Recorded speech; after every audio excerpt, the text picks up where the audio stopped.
You're here! Finally! Is something wrong? Monsieur Neurvalette and Lady Farina, they seem to have gotten into a dispute!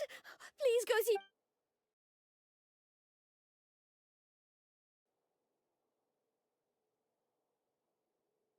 Like I said, I've already explained everything! And yet the problem has not been properly solved. There is little space for excuses between us. It is not my intention to offend you, but please, tell me where you stand. You are the Hydro Archon Focalor, are you not? Look at this. This is a list of the victims from the recent Poisson incident.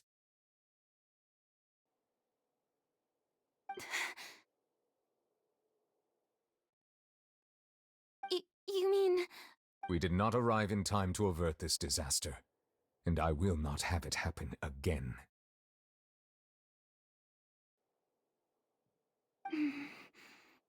I will say this once more.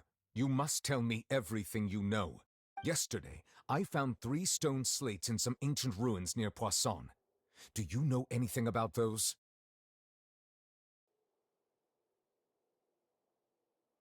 Seriously? You're questioning me like this is a court case now. I don't know anything about that. But you found them in some ancient ruins, you say? That's correct, which is why I came to ask you some questions. There should have been 4 slates, but one of them was missing. The other 3 featured different images that seemed to correlate to the prophecy.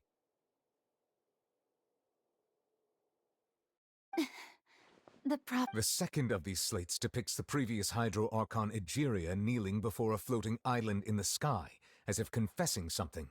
Do you know nothing of this either?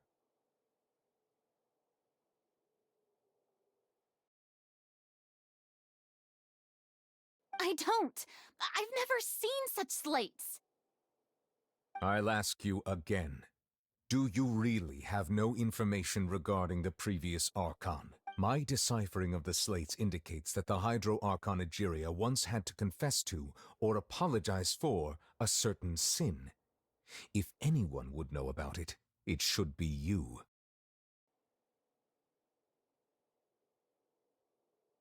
All gods don't have the same secrets, you know. She was herself and I'm me. Is it really so strange that I know nothing? I understand your concerns, but I'm sorry. I just don't...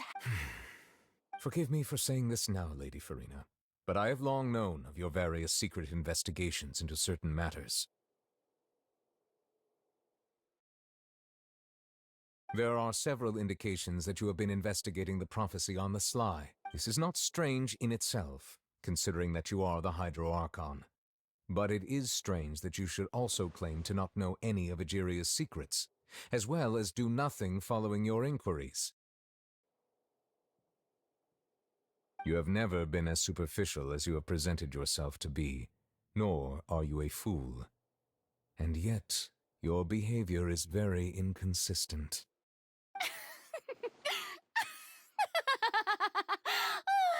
So you've been watching me all this time, have you? I didn't think you were that type. Well, since you know about my secret investigations, then you should know I'm actually working to take care of it. There's no point questioning or suspecting me. You're the Eudix, but you're still my subordinate. You should be following my lead.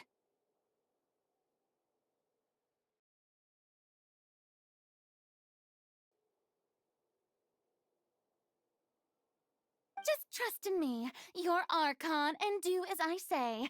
Never mind whether you can truly convince yourself to or not. It'll all turn out fine. That's all I have to say. We do not discuss this... Oh! The opera's about to start.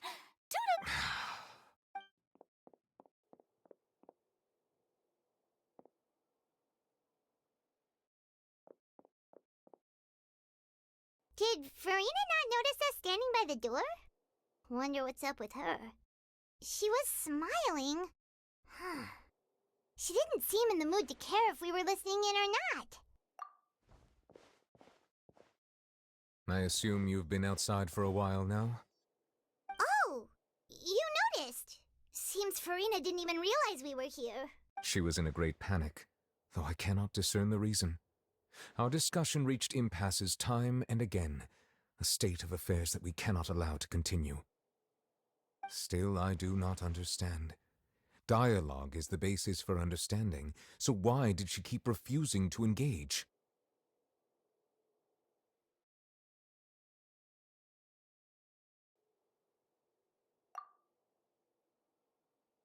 Everyone in her inner circle has noticed that she is hiding some secret. The issue is her attitude. I fear that she will not reveal anything unless absolutely forced to. We may have to create a situation in which she will have no choice but to speak. Oh?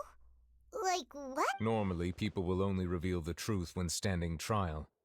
Perhaps we must have the Hydro Archon experience just such a scenario. But Farina's seen so many trials, and she's really good at dodging questions. How do we make sure that she won't just slip away at the first chance she gets? We will need to consider this thoroughly, join forces with various parties, and then do what we can.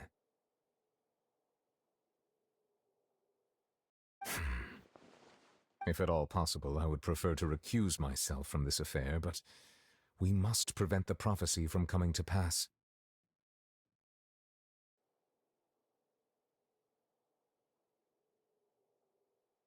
This may be cruel to her, but all Fontaine is in crisis.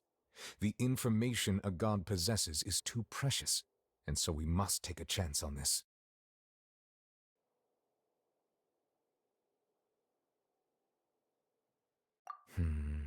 But who will lend us their aid to do such a thing?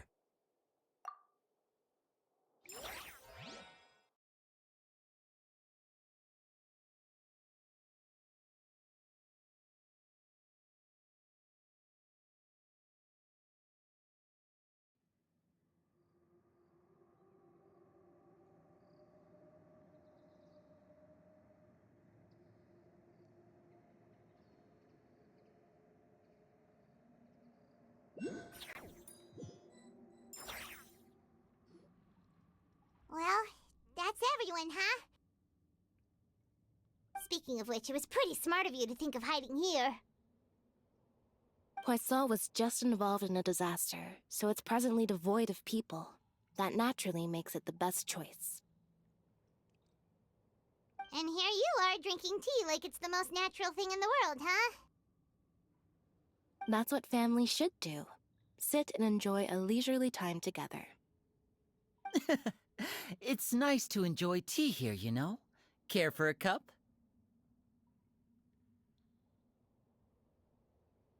Lend me your ears, everyone.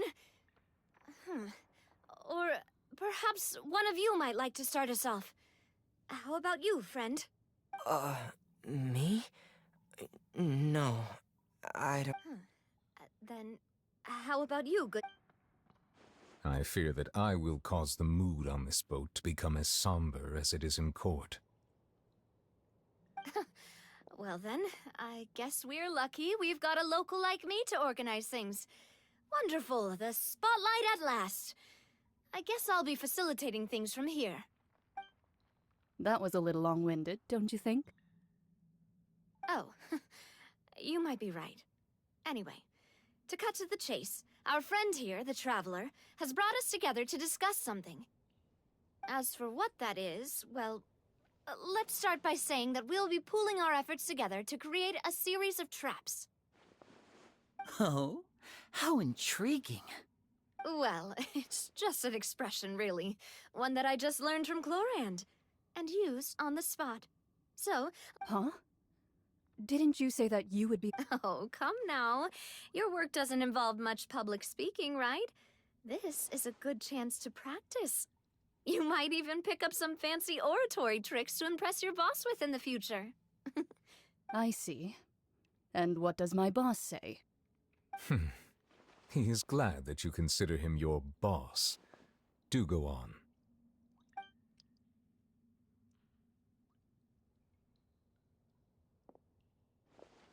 In that case, do any of you have experience hunting?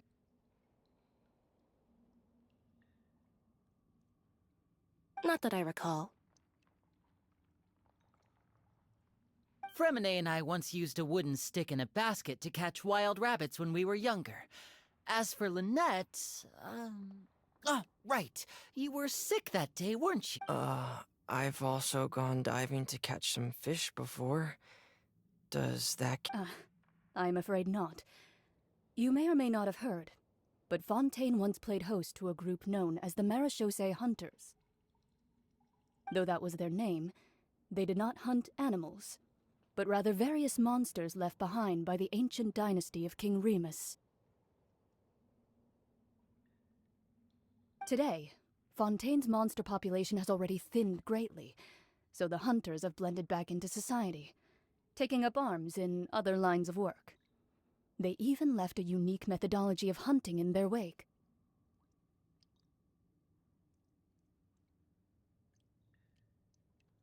A trap comprises of the following components: bait, a trigger, and a containment device. Sometimes a lethal implement will also be necessary. So, if we were to build a trap together, right now, what would you... For me, I would prefer something basket-shaped. Pigeons and rabbits will see the bait and naturally enter the snare. Our line of work requires a deft hand, and we're some of the best in the industry, so you can count on our techniques. You used some of those techniques while moving the people of Poisson, didn't you? My subordinates mentioned that you even performed some magic for the bawling children.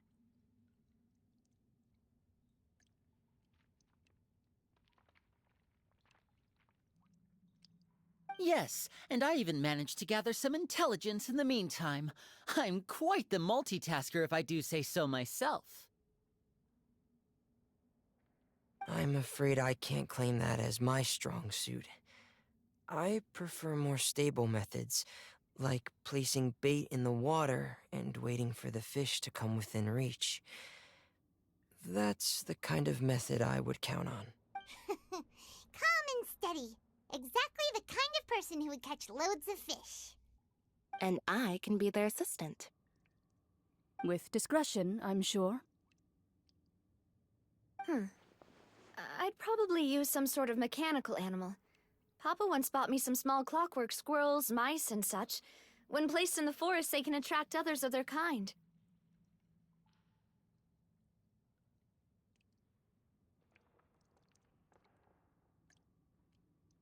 I remember that you liked those too, didn't you?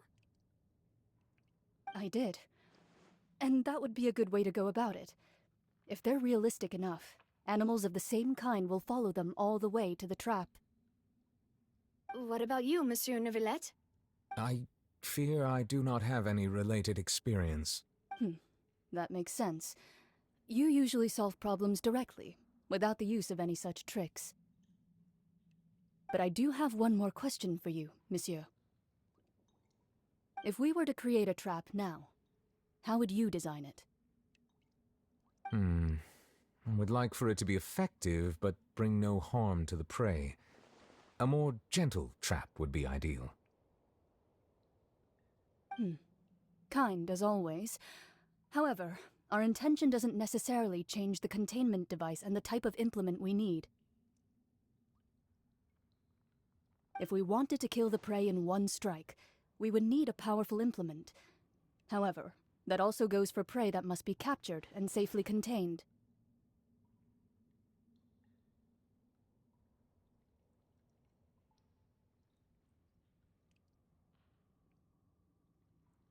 Wait, why's that? Only a hunter who's a true expert at subduing their prey can snare it without harming it. The line that divides life and death is often exceedingly thin. So are we... We hadn't thought of seeing ourselves as hunters. It kinda works, but maybe it's still not the best metaphor. If our means of capturing and dealing with our prey is to put them on trial, then the hunting metaphor is actually quite accurate. But we shall require much more courage than any hunter to judge a god, a being whose seat is an exalted throne. Oh, so that's what's going on.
Here!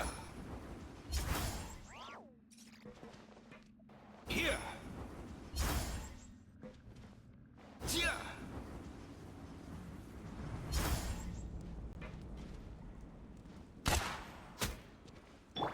Go.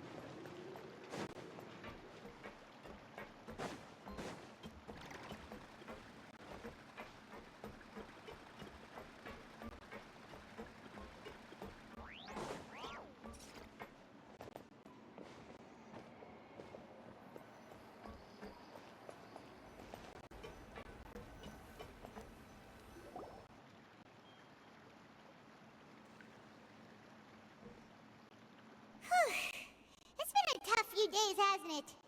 So much has been happening. Paimon didn't think the meetings would go on for so long, but everyone seemed pretty fired up, huh? Paimon thought they'd be at least a little frightened. Well, Fremine was, now that Paimon thinks about it, but everyone else just looked a little surprised. Well, it's hard to say. Paimon doesn't have it. After all, you're the most reliable. Did you just. Then what's that? Paimon's never seen that cup before. Don't be frightened. I'm just joining you two for tea. I merely refrained from saying anything till now. Who's that voice? Have you forgotten me already? Wait. You are familiar. You're the voice we heard from the sky in Sumeru. The voice from the sky, I fear that description is wrong, though not completely wrong. You're feeling lost now, just as you were feeling previously. I sensed that confusion and thus came to you. Guiding people is an irresistible hobby of mine, after all. Consider me a passerby, just accepting a commission from my friend's disciple on a whim. The prophecy. Yes, what has been prophesized will be fulfilled. You may view such. What? Then is there any way we can stop it? I believe you have witnessed a failed attempt with your own eyes. Can everything in Tevat so easily be changed?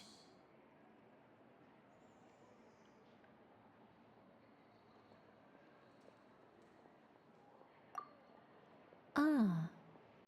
Just as prophecies are usually only the future as seen from the perspectives of the gods, could things be happening in hidden corners where the gods' gaze does not fall? Are the things that you shall see different from the fate that the gods perceive? What is she talking about? It all sounds really impressive and important. I believe that you understand, right? Some things are insignificant, but others, you must ultimately. Fate shall serve as your only guide, no matter what will happen in Tevat's future. All you need to do is to play your part. This was good tea, by the way. Thank you for your hospitality. Well, that'll be all for today. The voice.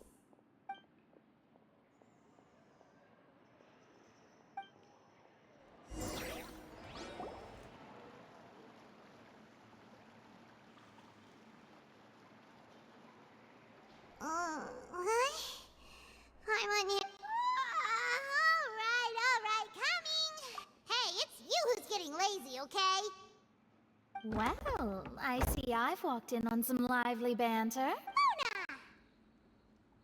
Fine, just fine. I went to take part in that Steambird panel. It turned out to be more, not all Fontainian. Why, yes, it was. I'm in full support. That's right! Ah, yes. About what we had. Huh? Goodness gracious. Are you serious? She said that even the god's gaze has blind spots. Pretty bold if you ask Paimon. Most people would believe the gods to be all-knowing, right? The Hexen Circle members are certainly anything but ordinary. As for the mage named N, the old hag has mentioned her a few times. She said that N's sense of direction is incredible, and that she loves guiding those who are lost. But I've never met her, and if she were still alive, she'd be... Well, suffice it to say that the hag's at least a few hundred now, and N's been around for longer than that. Whoa. The Hexen Circle sounds like a scary group. But they must really stay in shape to live so long.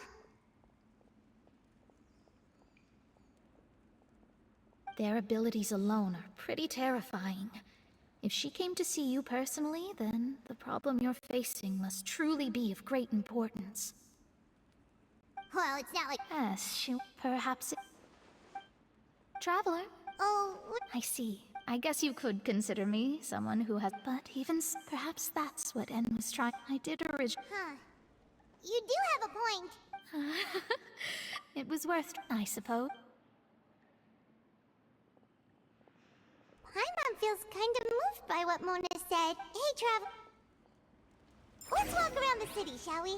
There's a few spots we always like to walk by.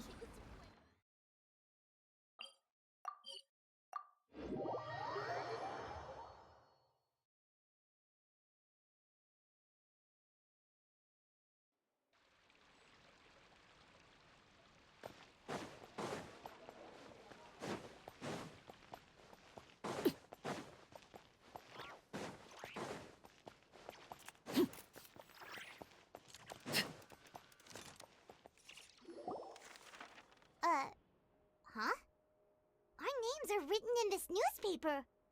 What's going on? Let Paimon see! The underwater stronghold, the Fortress of Meripede, has continued in its noble autonomy, but that does not mean that others cannot interact with it. My recent attempts to enter the fortress bore little fruit. Huh. Guess Charlotte still hasn't given up on that. Thus, did an Outlander friend become the focus of this report, a blind adventurer with their white fairy legends trailing in their wake. It is said that this mysterious traveler once visited the underwater fortress.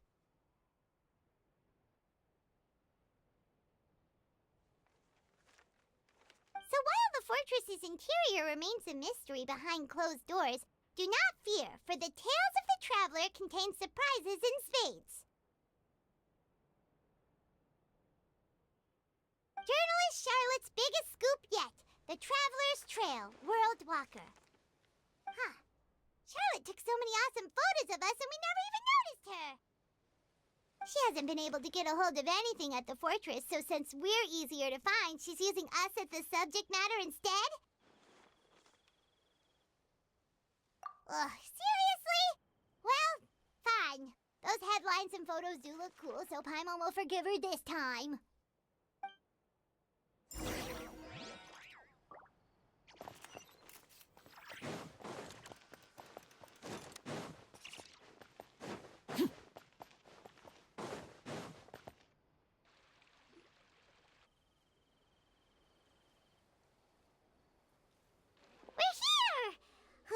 Paimon's hungry.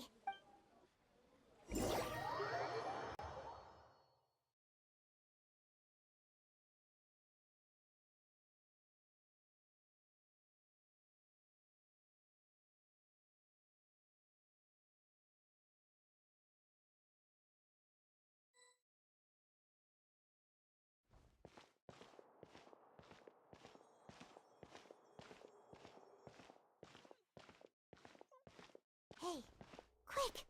Look! That's the limited edition only 16 slices a day cake! It was so delicious the last time we tried it! Despite the tense situation we were in, let's give it another go! I'm sure it'll be great!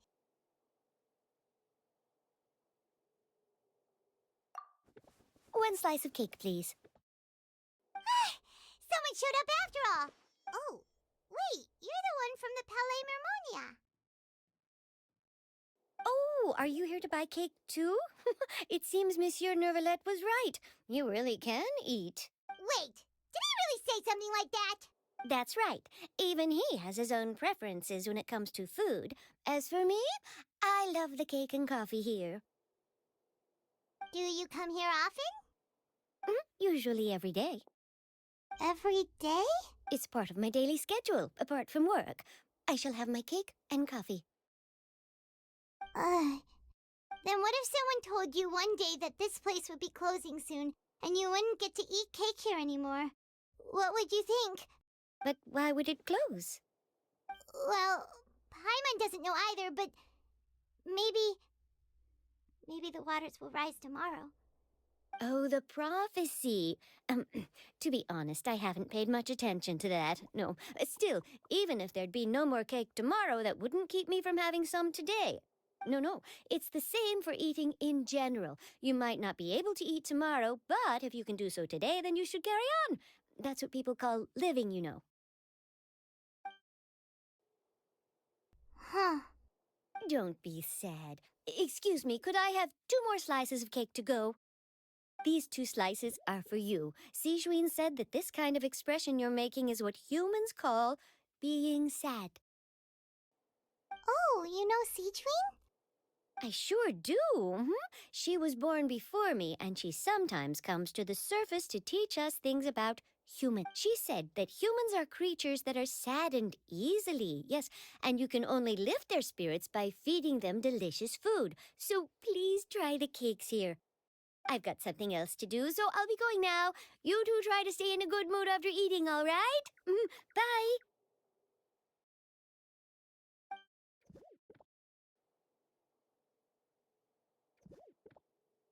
And there she goes. All right, let's dig in. Paimon's sure this cake will be delicious.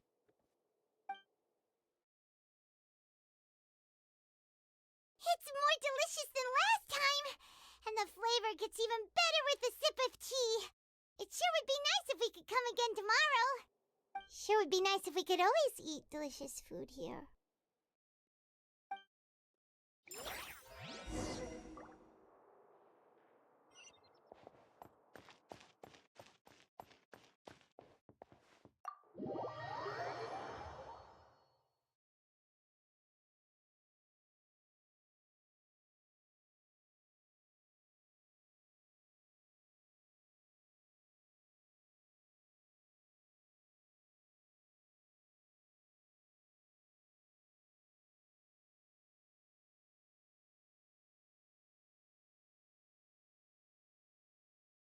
Oh, we're near the Steambird office.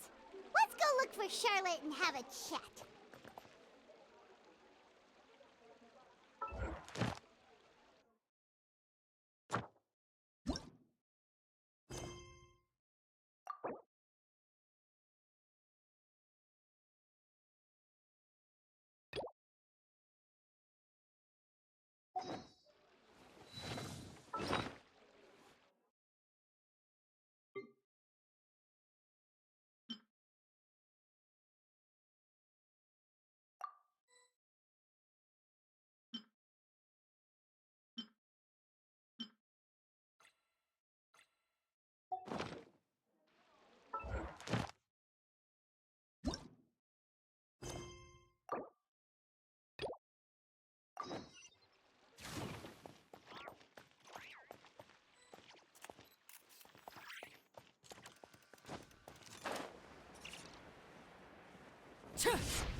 Wow! If it isn't the Traveler and Paimon! Oh, have you seen the article I wrote about you? Ha! You've got some nerve! You just used us to make some quick mora! Oh, you needn't worry about that. I heard that you were in Poisson some time back, so I sent you a letter to discuss just that. It appears you didn't receive it, though. It's all right, though. I've set aside the amount intended for you. I've even set the table with some food. Really? Oh, you're the best! You're almost a little too easy to win over, Paimon. If I were a journalist with ulterior motives, you'd be in trouble now, you know. Oh, Paimon knows you're not like that. Still, what brings you here all of a sudden? Were you looking for me? A friend of ours met you a while back, and when she mentioned it, we thought of coming to see you. Her name's Mona. Ah, so you know Miss Mona as well. She's a guest columnist for our paper. Really good one, too. She's so young and already such a brilliant astrologist. So she mentioned me? What did she say? She said that you're a real daredevil of a journalist. Nice. In which case, can this daredevil journalist dare to request an exclusive interview with the legendary Traveler and Paimon? Huh? So your article in the paper today doesn't count? Oh, of course it doesn't. That was more like live photography. What I'd like to do is dive deeper and ask you to talk about the things you've seen and experienced.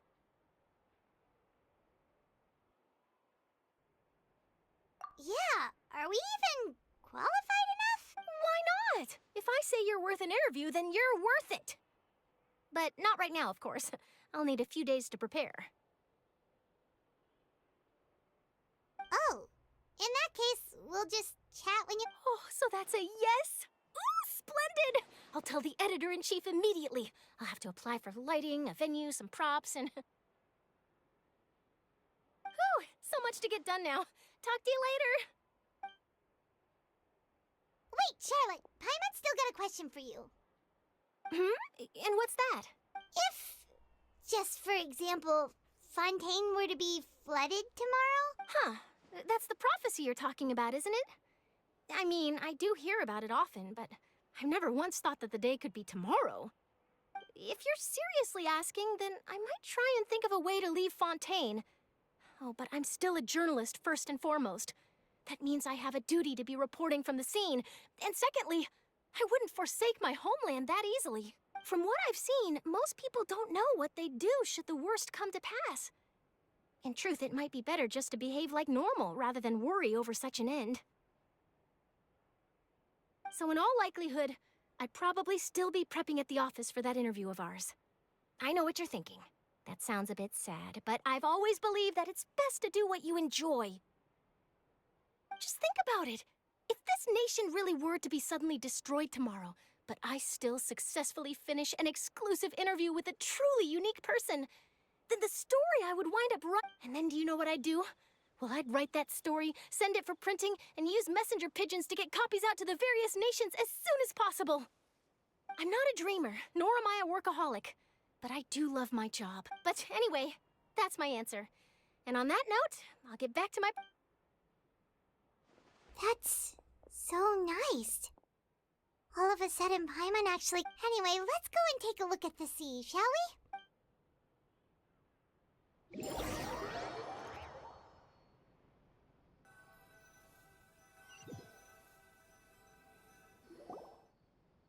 The sea breeze and scenery can be a pretty soothing combo, huh? Paimon's been thinking. If it wasn't Fontaine, but all of Tevat that would be destroyed tomorrow. No, Paimon should ask, if you could choose, what would you like to do?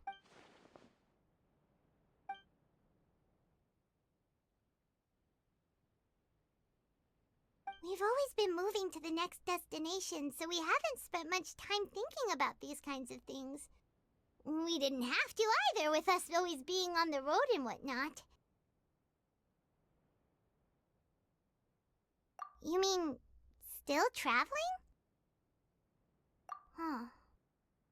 Wait, isn't that what we've always been doing?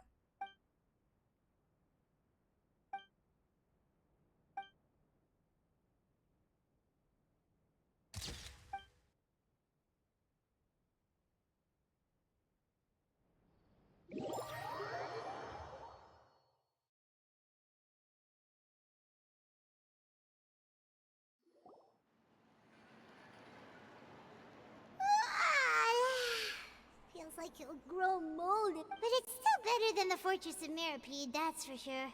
It's not only damp there, but salty too. Ah, so the two of you are still here. Wonderful. Oh, you're from the Palais Mermonia, aren't you? Yes, I'm Isadora. Monsieur Nervillet sent me to look for you two before. I heard that afterward you went to the Fortress of Meropide. Not at all. I'm well aware that you're friends of his. Actually, I'm here to pass along a message from him. Yes, inside the Opera House. The Maréchaussée Phantom has declared the incident a small-scale riot. A riot? Well, that said, I don't personally think it was that serious. Lady Farina was watching a performance at the Opera House, and while she was resting during an intermission, some other audience members suddenly started loudly accusing her of doing nothing about the prophecy crisis. And before she could respond, others started to join in. The crowd continued to grow, and protests against the Hydro Archon started to break out. So people have started to put the blame on Farina. Guess they finally found an outlet for the pressure they've been under due to the prophecy. I agree. People will naturally rely on gods, as is customary. But the moment people feel threatened, gods are also the first. So what happened after that? Is Farina okay? Seeing that the situation was spiraling out of control and that further argument was pointless, she claimed that she'd gotten tired of this and left in a hurry. The Maréchaussée Phantom had their hands full maintaining order and did not catch where Lady Farina had gone. Only when things had stabilized did we realize that she had gone missing. So, You mean she's still missing? That's right. The marechaussee has dispatched many people to search for her, but we don't have any leads yet. That said, I don't think there's much to worry about. She is a god after all.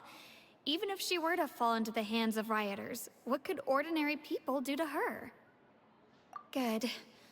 Monsieur Nervillet sent me to tell you about the situation, but he didn't say anything. Don't worry, this is more than enough to go on. Thanks for keeping us informed. Ah, is that so? Well, all right then. In that case, you two take... Well, sounds like we should hurry over to Poisson then. If we know Farina, she won't try to fix things in this situation. Instead, she'll look for a place to... And, as we also know, she may be loud and dramatic, but she doesn't have a heart of stone. When Nervalet was talking to her in the Palais Mermonia, and she heard about Poisson, she couldn't hide her sadness and remorse.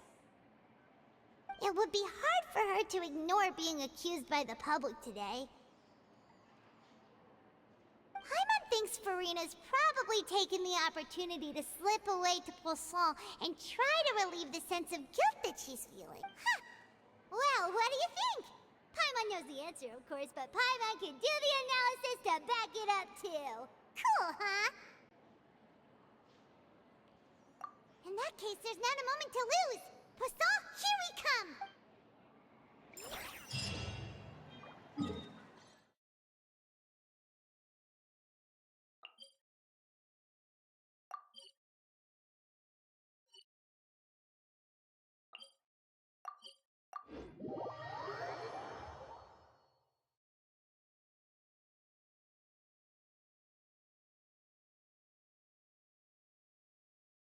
This place looks deserted. Guess all the survivors must have evacuated already. All that's left here are signs of devastation. Could Farina really be here? Let's try to find her as soon as possible.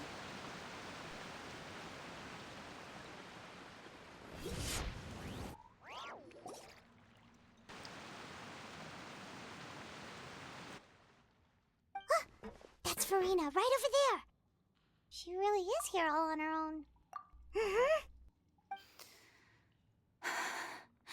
Should I? What was meant to happen did happen after all. I'm sorry. I am so... Give up, Farina. There's no... I'm sorry. But what can I even do? Other than to repeat meaningless apologies. Who's that? Don't worry, Farina. It's just us. So it is you, blonde traveler from another land. Why, I almost thought you were someone from that mob of my ignorant subjects. Come to kneel. Farina, you were crying just now, weren't you? The tear stains on your face are obvious. What do you mean, tear stains? Oh, I remember. The show at the Opera House earlier this morning was so moving. Who did that uncivilized rabble think they were? Disturbing my enjoyment of the arts. They even dare to tout their Archon. I must teach them a lesson. I can just imagine their twisted and frustrated faces once they Oh, and I'm sure Nouvellette and those people from the Maréchaussée Phantom are freaking out right next to them, too.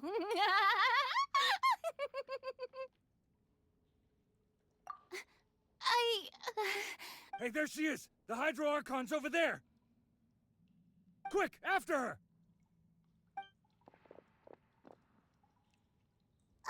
Farina, those people seem to be after you. They are? They're just some rabid fans who want to cut the line because they haven't been able to... That's against the rules. I can't let them get their way. Farina just ran off! Quick, we have to catch up with her!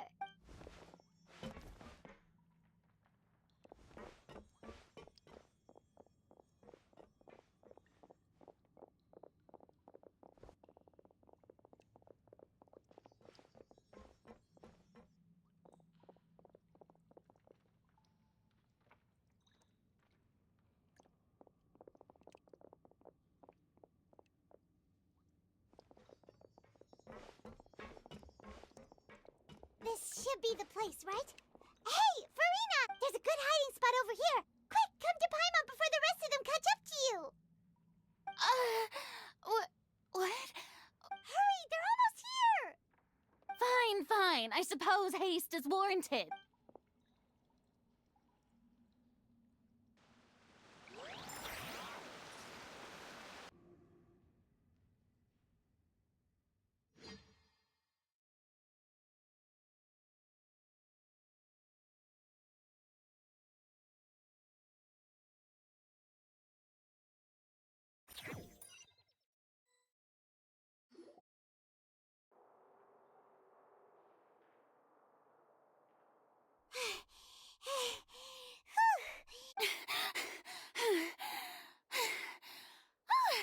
No, I mean, I merely gave in to the sheer enthusiasm they displayed. You're right. Yep, that's a good girl. What's happening? The ground's shaking. Is it an earthquake? Yeah, a quake of this kind preceded the flooding in Poisson, didn't it? It can't be. Well, there's no need to worry too much about that. Novelette's made some emergency plans, so the evacuation should go a lot smoother this time. Yeah, I hope you're right. But the people of Poisson, they've all...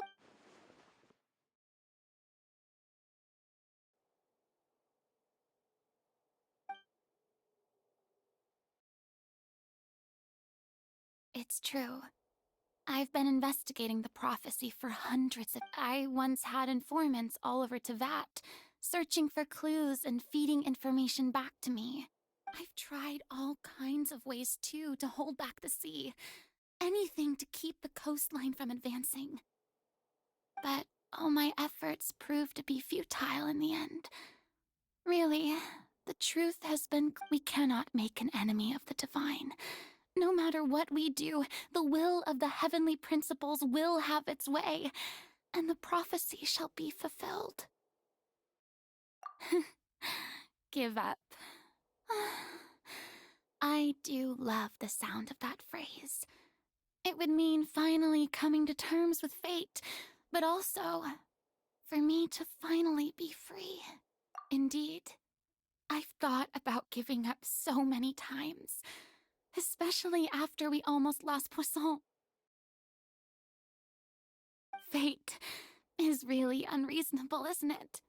It has no heart and obeys no rules. The prophecy has only just started to come true, but just now, it all became clear to me. I still don't have the right to come to... As long as the final moment hasn't come, it's still not... Don't worry.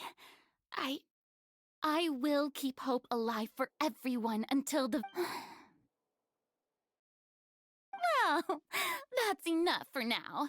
I got the impulse to play the stricken maiden, but honestly, considering my rank and station, that wasn't a good fit at all. Don't take any of what I just said seriously.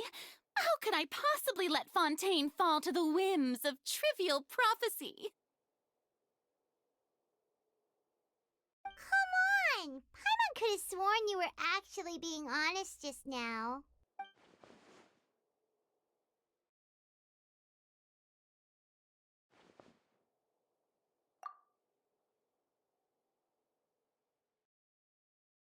Share my burden. That's impossible. It was fated right from the start that this would be my duty alone.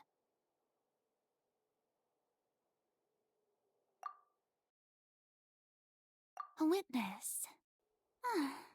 Yes, I've heard that you came to Tevat from beyond the stars, yes. And if Tevat is, in its entirety, a show on a stage, then you're just a spectator. If that's...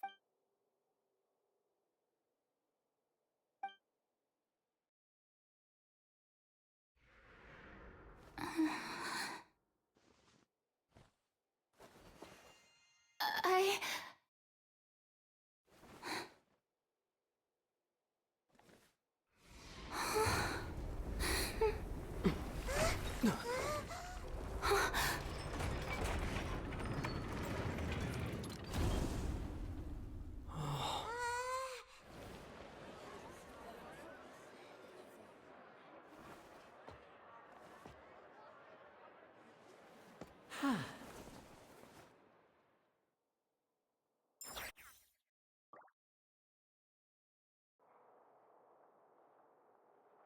Ladies and gentlemen, this concludes my opening performance. Now, without further ado, we may proceed to the trial.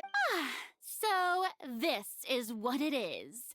Yes, you deserve praise for the effort you took. Do not forget, however, that I am Focalor, the god of justice, the embodiment of justice itself. Does it not strike you as even the least bit absurd to bring... May I interpret these words as your refusal to stand trial? In that case, you will have the opportunity to defend your honor through a duel. You would draw your blade against a god?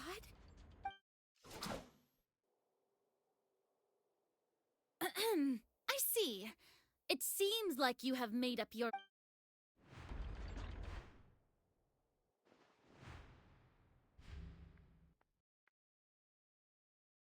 Paimon can't believe it. She just... What the heck is going on? Did I just see an Archon surrender to a... Wow, how utterly humiliating. Lady Farina, what is the meaning of this? Shh! It would seem that there has been a misunderstanding. To be clear, the raising of both hands is not always an indication of surrender. Looking for excuses again, huh? I raised my hands just now to indicate my acceptance of the trial. No duel shall be necessary. I will admit that I've been running away. I'm sorry, everyone.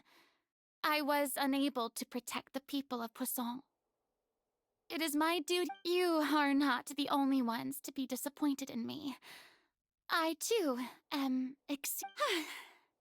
But now, it is time for the Hydro Archon to I, Farina, will use this trial to show the world the true This time, I will applaud and rejoice.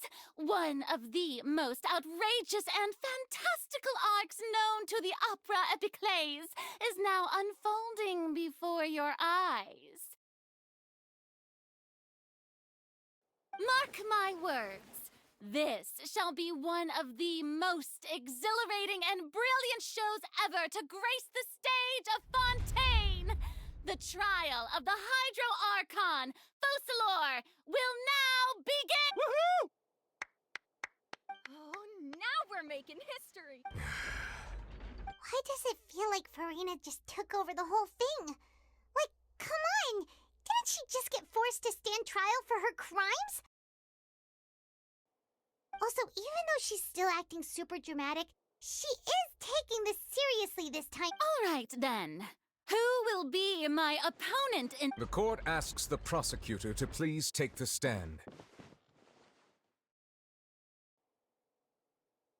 Is that so? Very well. Then please speak, witness of Tivat, my accuser and fated opponent.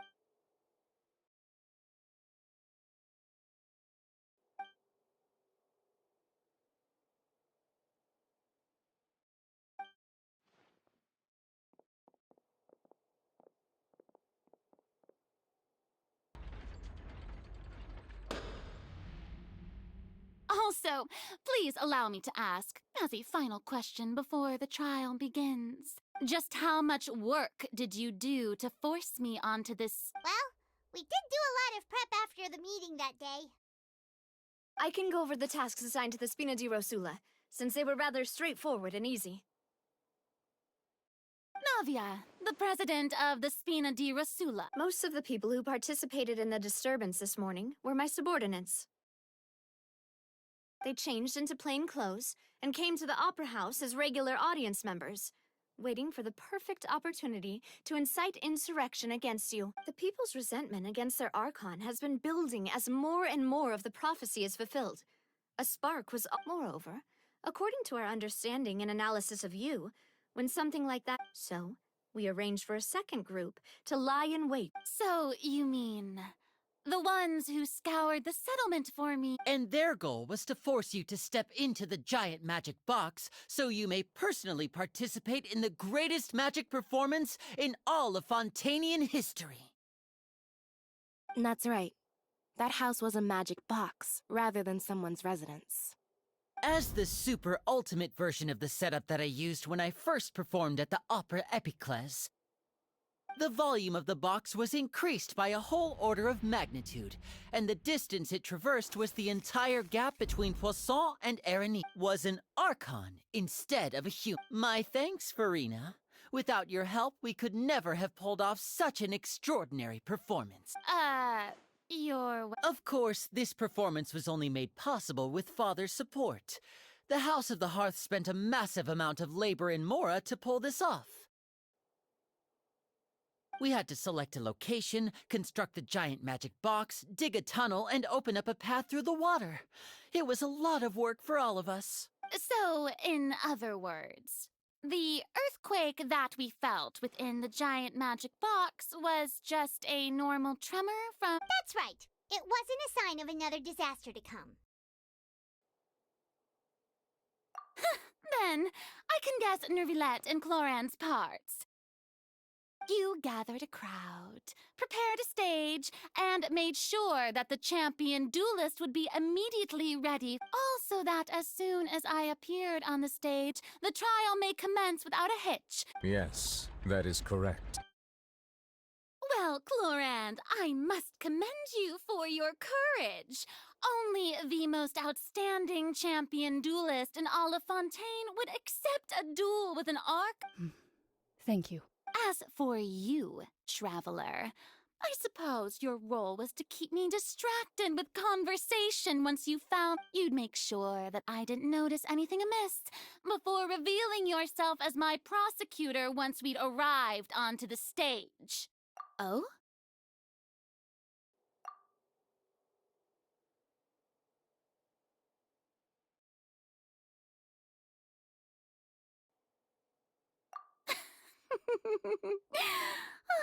Is that so? Then I suppose... It's fine. It matters not. What's done is done. The stage is already set, so there's no reason to disappoint the audience. Let's see this trial through to the...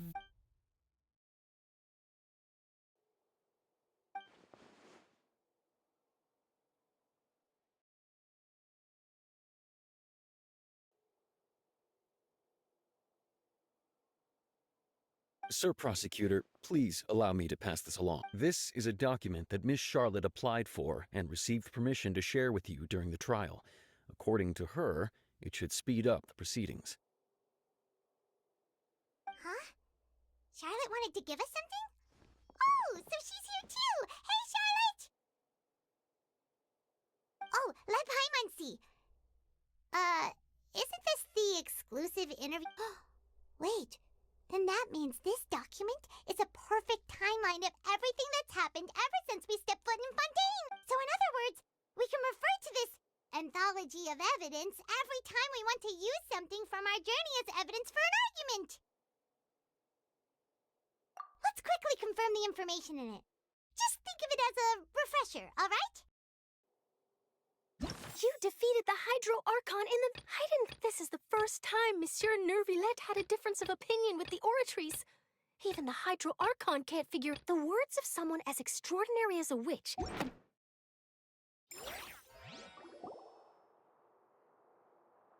The prosecution and the defense are both in position. The trial shall now begin. Oh, come on, Nervillette. There's no need to repeat all. Just fast forward to the part where the prosecution lays out my offenses. As the defendant and the lead actress of this performance, I still haven't even been informed of my supposed guilt. And of course, it is only natural for humans to struggle to understand the actions of a god. However, you will need more than that to... That's true. But my charge here is unrelated to your conduct as an Archon. Instead, I would like to charge you as a fraud who's never been the Archon in the first place. Wait, what was that? Lady Farina's a fraud? Hey, I came here thinking that we were going to try the Hydro Archon for forsaking her duty, but did I hear that right? She's not our Archon at all? Charge accepted. Lady Farina, do you plead guilty to... Lady Farina. I plead not guilty. How can I be guilty? There is no way that I, Focalor, otherwise known as Farina de Fontaine, a member of the Seven and the Regina of all waters, kindreds, peoples, and laws of Fontaine, could be any— Yeah. Even though Lady Farina can be rather eccentric, isn't it going too far to doubt her very— Yeah, I've never questioned her identity. I have cause to believe that common sense will prevail in this case. Many of the members of the audience have known me as the Hydro Archon ever since they were See? Even the Oratrice has decided to show me its favor. Are you sure you want to commit to a charge that will never— If you wish to drop the case, I can promise you as the God of Justice that you will not have to face trial for making a false accusation. We will treat everything that's happened as a dramatic spectacle and move on with our lives. An argument with near impossible odds, huh? We have to not only refute— Well, I tried to give you the chance to surrender. If you must persist, then let me ask. If you believe I'm not the Archon, and if I was not the Archon, then how did I manage to live for—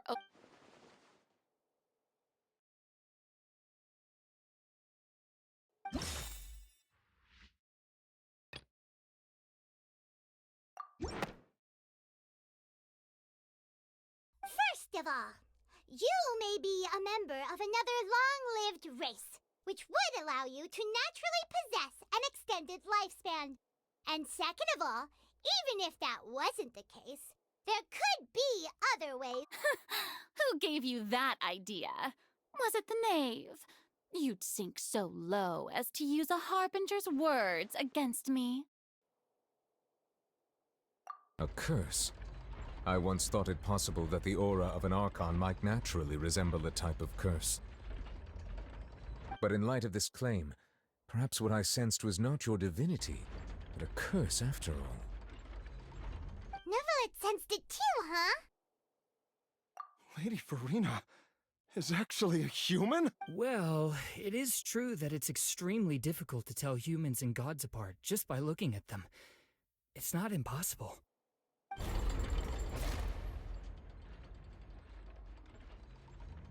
Well, don't start celebrating too early now. Even if I have been carrying a curse like you said, how does that prove? Besides, everyone knows that the main difference between a human and a god is the possession of authority. Gods can do what humans cannot. That's why they're worshipped as gods. For centuries, manifestations of my authority have served the nation of Fontaine. One need only to turn their eyes towards the Oratrice Mécanique d'Analyse Cardinal in this very opera house, or consider the indemnitium that is used in every aspect of life.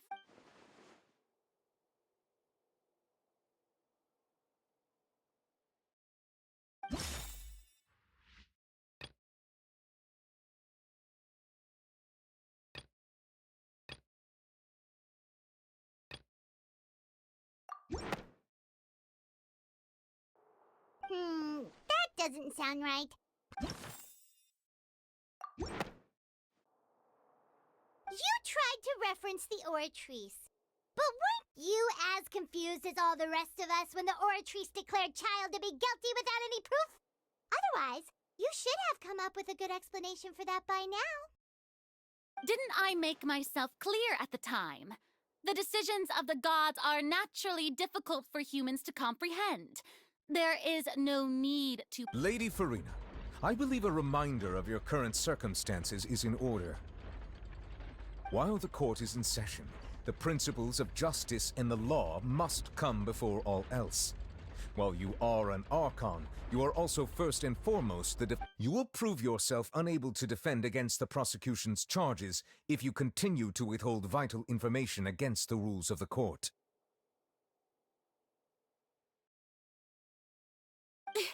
I never thought you'd use that kind of rhetoric against me. That was no trick of rhetoric, Lady Farina. I've merely reiterated the rules of the court. Rules that all should respect and follow. So, you neither knew why Child was declared guilty, nor did you understand the structure and operations of the... Instead of having been created by you, the manifestations of authority you mentioned have been made by the real Hydro Archon. The real Hydro Archon? Well, now you're really It is true that I did not know why the Oratrice gave out a guilty verdict that day. But the Oratrice handed out that verdict unilaterally, and it has been operating independently ever since. You can't argue that just because a divine creation is flawed, that the god behind it must also be no god at all. She's still throwing out all kinds of excuses. Seems like she's confident that we won't be able to produce proof that she has no power over the Oratrice. My power as an Archon. There are many ordinary citizens in the audience. How can I just carelessly demonstrate the formidable power of an Archon? If that poses a concern, I'm prepared to extend my protection to the audience. You don't need to go that far. Aren't you the Hydro Archon? Or is it that you can't even wield the power of Hydro, much less the... Indemnitium! Yes! It's all because of Indemnitium! All Archons derive their power from the faith of the people, and I've converted the people's faith in justice into Indemnitium! Thus did I give up all of my divine power to provide everyone with energy for their daily lives. Have you ever seen a more magnanimous god? Isn't that a huge stretch? Yeah, no matter how generous an Archon can be, how could they give up all their power? Can a god with no power even still be called a god?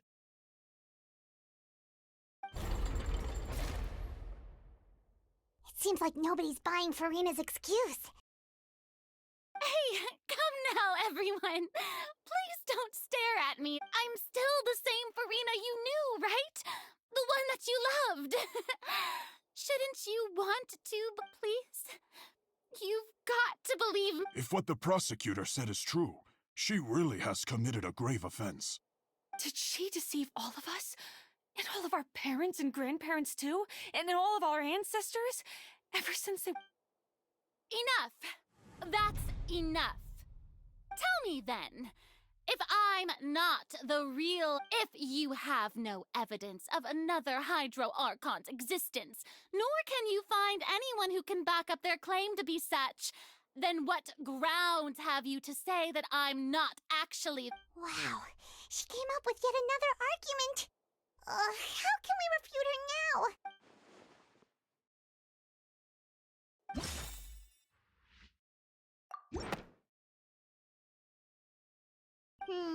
That doesn't sound right.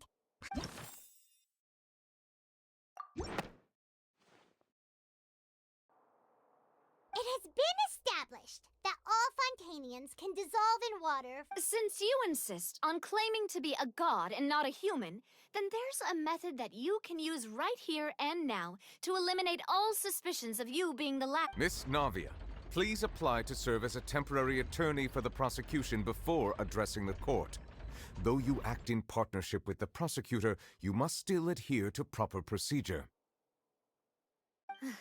Super sorry, Monsieur Chief Justice. I swear this really will be the last time that I'll speak out of turn. Now, I've brought some seawater from Poisson. As everyone knows, a massive flood struck the area not long ago, taking many lives.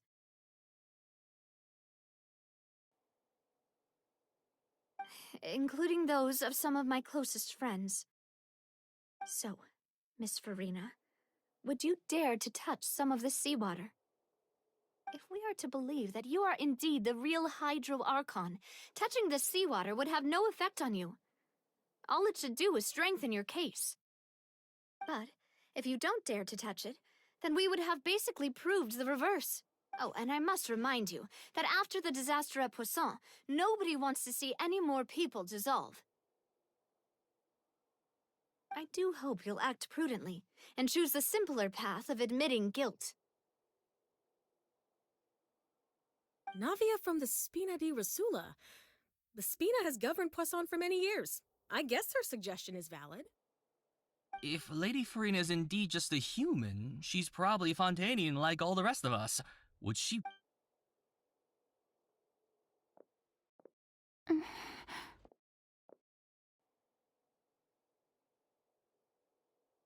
Lady Farina, this test has been unilaterally proposed by the prosecution. As it falls outside the realm of standard court proceedings, you possess the right to decline participation.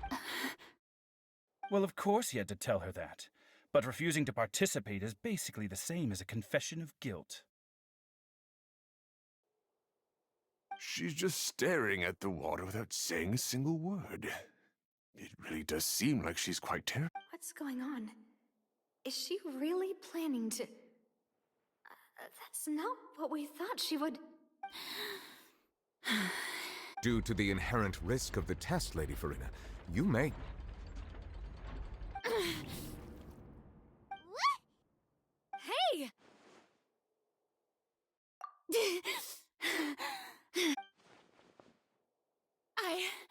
I'm fine! Look at me, everyone! My hand is still here! Will you believe me now? I really am your Archon! I'm nothing like a normal human who would fall apart as soon as they touch this water!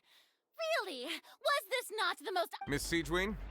If you're present, Miss Siegewien, please come forward and attend to the defendant.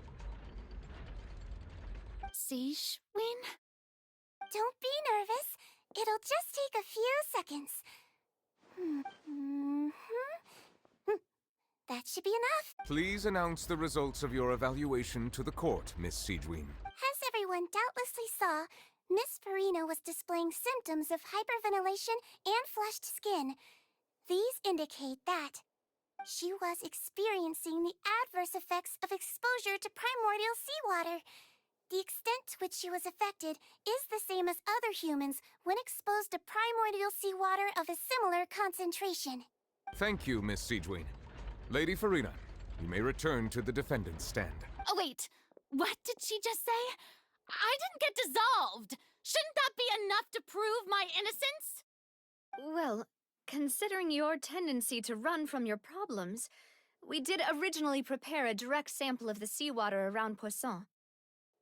However, after extensive discussion, we exchanged it for a sample that is not concentrated enough to dissolve an actual human. After all, on the off chance that something entirely unexpected might occur, we don't want anyone else to lose their life to the sea.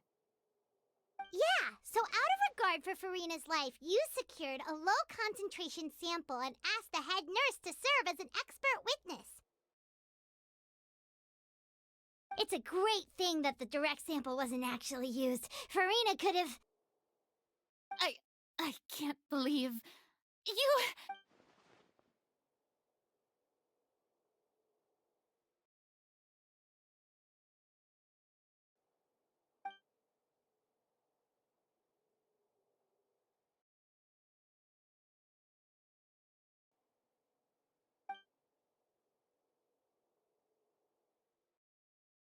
Listen to me, everyone. Please don't give me such cold and disdainful looks. What happened just now didn't prove. Think about it. How can you conclusively prove that an Archon can't also be affected by the primordial seawater? Also, if I was really just a human, why would I dare to just put my hand in that...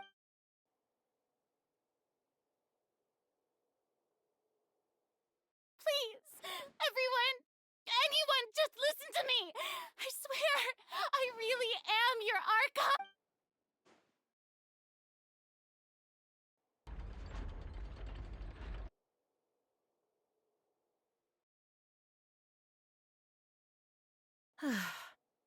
I don't think anything she says at this point will sway anyone.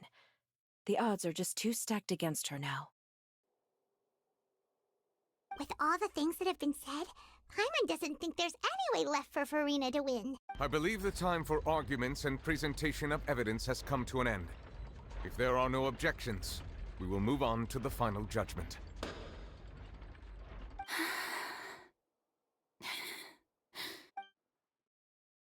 I don't think anything she says at this point will sway her.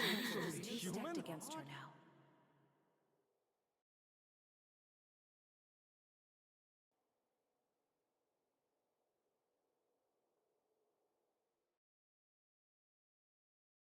In my capacity as Chief Justice, I shall now render judgment on Farina's misrepresentation of herself as the Archon of Fontaine. As a human who knowingly deceived her fellow citizens, Farina is guilty.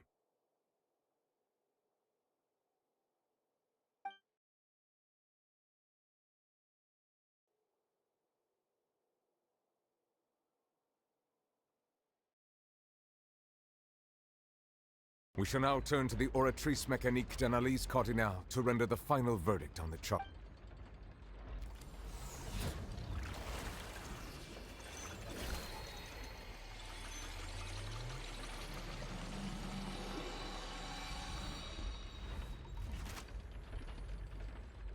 According to the judgment of the Oratrice Mécanique d'Analyse... Well, what's wrong?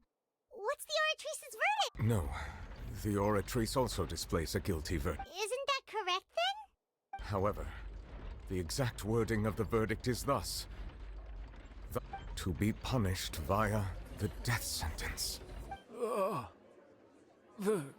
That's actually one of the available sentences? I've always thought that he was The one and only time the death sentence has been handed out at the court, and it's been given to the very person we've worshipped as the god of justice? What an unexpected twist. Farina's been sentenced to death by the Oratrice? We just wanted to use the trial to show her the seriousness of things so she'd tell us the truth.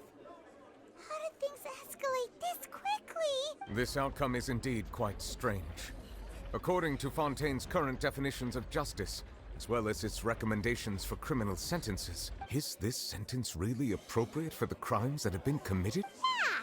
Even Fauché wasn't sentenced to death by the Oratrice. You know, the real evil mastermind behind the serial disappearances case.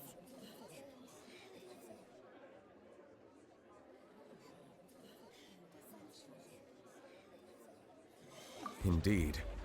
Not only is Farina's sentence overly excessive, the very point of our trial today was also to prove that Farina has never been the Hydro Archon in the first place.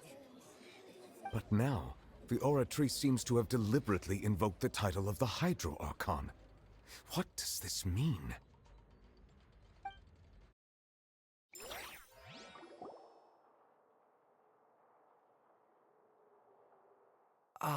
Excuse me, if I may interrupt. Is the trial still going? Fremine! You finally made it! Mm-hmm. Any mission Father assigns to me will always be... Is that the first prophecy slate? Huh.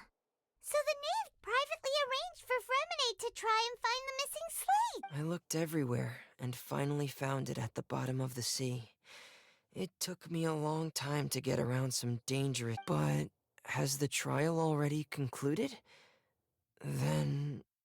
doesn't that mean I've come to... Thank you for your hard work, Mr. Fremine. Please allow me to review the record left on the slip. Traveler, I believe that you have already seen the other existing slates, and would like you to come here and confirm their contents. Huh? So what do you see? What is it? I I believe I've now made sense of the Hydro Archon's crime. It has to do with Fontaine's lost history. Huh? Isn't the Hydro Archon just guilty of deceiving her people? Oh, wait, no, that's Farina, and we've already proven that she's not the Hydro Archon. So when you say Hydro Archon, do you mean the real Hydro Archon we've been kinda talking about? In truth, everything that you've encountered in Fontaine up until this point can be traced back to the contents of these stone slates. However, I'm uncertain as to how much sense they currently make to you. Okay, let's try to recall the contents of the other 3 stone slates.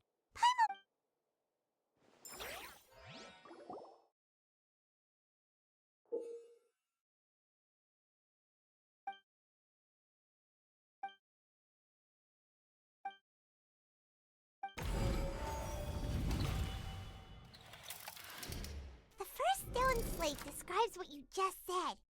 It seems to show the previous Hydro Archon using her divine power. Does that mean that Fontainians are... The second stone slate shows Celeste. This must be the point when the The third slate shows the Hydro Archon. Well, the fourth slate is the prophecy. We didn't believe that such a...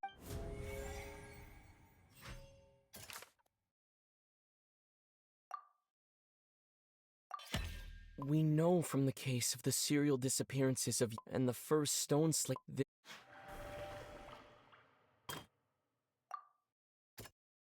doesn't sound quite right. That doesn't sound...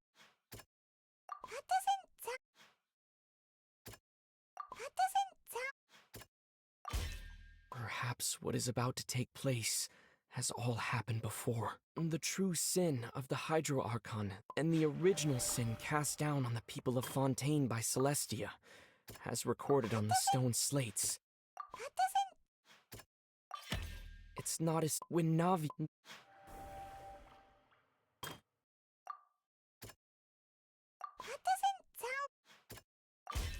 The prophecy, the fortress, if we hadn't dealt with it in time, things could have gone very badly. They'll dissolve into the primordial sea but won't cease to exist.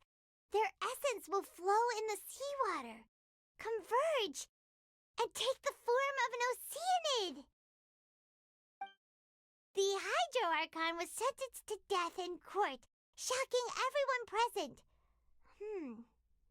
Perhaps this means that her sin was actually Fontaine's original sin. Navia fell into the water inside those ruins, and she nearly dissolved. She was surrounded by the people of Poisson in a court within her consciousness, and was forced to take part in a trial meant to make her stay. The eruption of the primordial sea at the fortress of Meripede was the surest sign that the prophecy was about to come to pass no matter what. The stone slate's contents can all be verified by recent events. If we combine what we know together, loads of truths should come to light.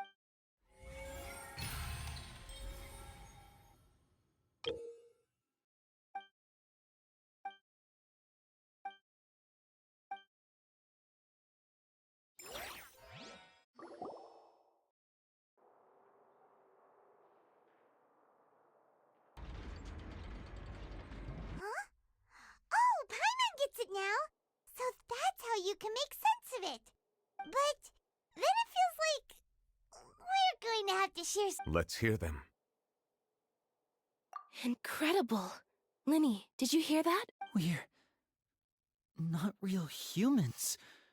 All Fontainians were originally created by the late previous Hydro Archon. With oceanids, the evidence for that can be found in how only Fontainians could dissolve in primordial seawater, and how all the girls Vacher dissolved were also turned into oceanids.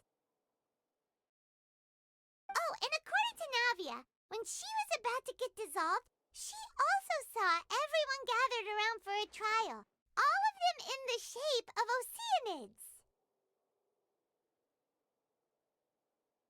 Indeed. Yeah, and it follows from the content of the first slate that she probably angered Celestia by creating humans without prior permission.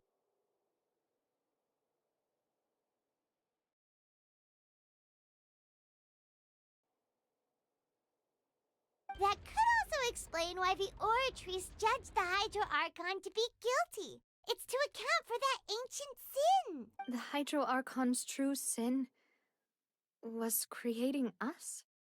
And yet, after many hundreds of years, the Hydro Archon's creations have turned around to try to judge the Archon within the Opera Epiclese. The twists of history are often the most unexpected of all. Yeah, isn't the image here just like when Navia fell into the sea?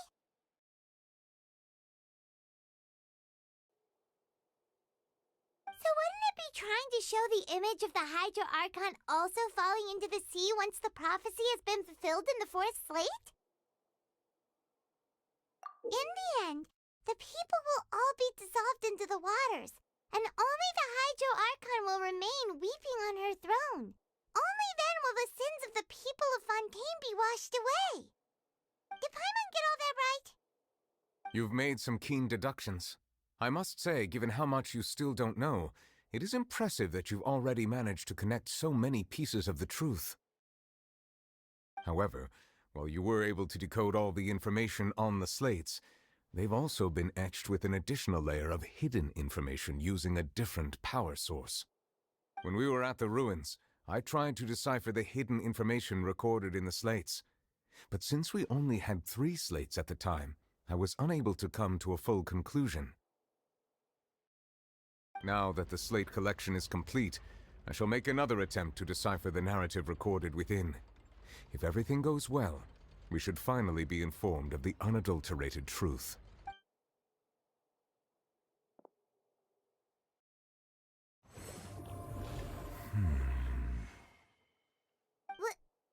Well? I believe I should share this truth not only with you, but with all the people of Fontaine as well. I will try to briefly summarize it for you. Your hypotheses regarding the origin of Fontainians and the sin of the Hydro Archon were both correct. In the Fontaine of old, the previous Hydro Archon sensed the yearning of her Oceanid familiars for life on land.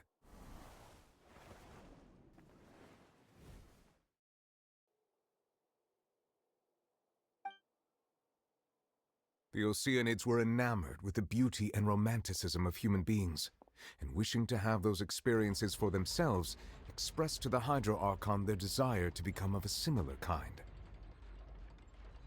However, even though water as an element is intricately linked with the power of life, the Hydro Archon, as one of the 7, did not possess the authority to create a new form of human life. Not one to give in, she eventually found a way to create permanent humanoid bodies for her familiars by appropriating the power of this planet's primordial sea. She poured primordial seawater into the Oceanids' blood vessels, creating humanoid mimics in the process. But if Fontainians were to ever come into direct contact with water from the primordial sea, the power within their bodies would escape these artificial restraints and return to the sea. As a result, their forms would collapse, and they would be reverted to their original forms as Oceanids. Of course, the Hydro Archon never received permission from the heavenly principles to create a new human race. And thus, the Hydro Archon and all of her creations came to shoulder the original sin of appropriating the power of the primordial sea.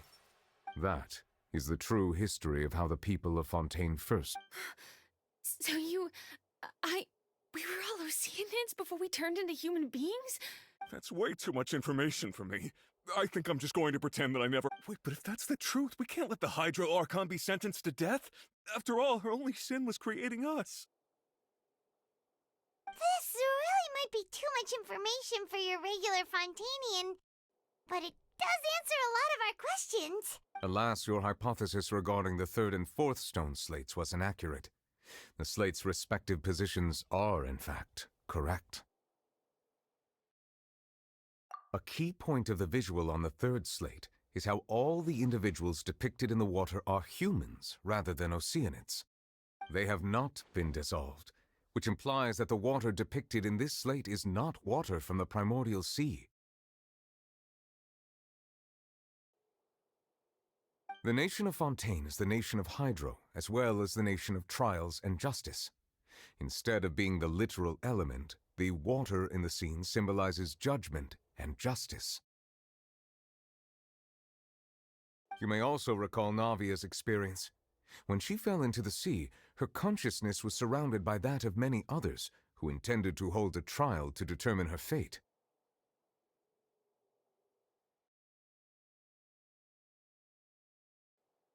Therefore, the meaning of the that the people of Fontaine shall try the Hydro Archon at the court of justice. Yes, it refers to our present situation. I think I'm following now. So, what you're saying is, even though we decided to put on this trial to avoid fulfilling the prophecy, in truth, everything we've done has happened exactly as the prophecy foretold. So now, it seems, we're the ones making sure it comes... What should we do? Huh. No matter what, the prophecy will be fulfilled. If that's the case, does that mean the scene in the fourth slate will also be fulfilled? Traveler, I would like to point out another small fallacy in your deductions. About the fourth slate, you probably thought that the eruption of primordial seawater beneath the fortress of Meripede served as the surest sign that the prophecy was about to come to pass, yes? However, I believe that rather than being a sure sign, that eruption could in fact only be a small warning of something far worse to come. As for the root cause of the catastrophe, I believe you've already encountered it once before.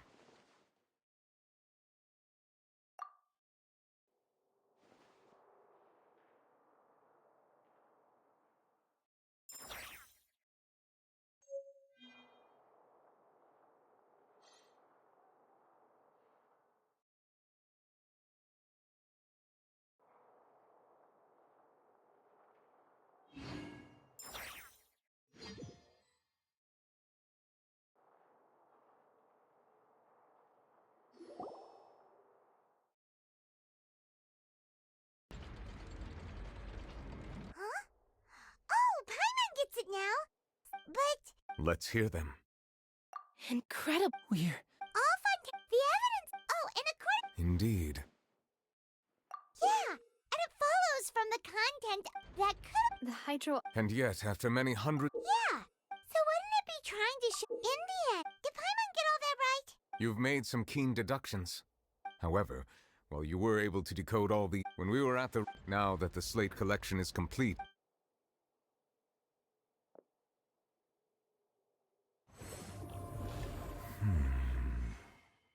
What? I believe I should share this truth not only with your hypothesis. In the Fontaine of old, the previous Hydro Archon sensed the yearning of her Oceanid familiars for life on land.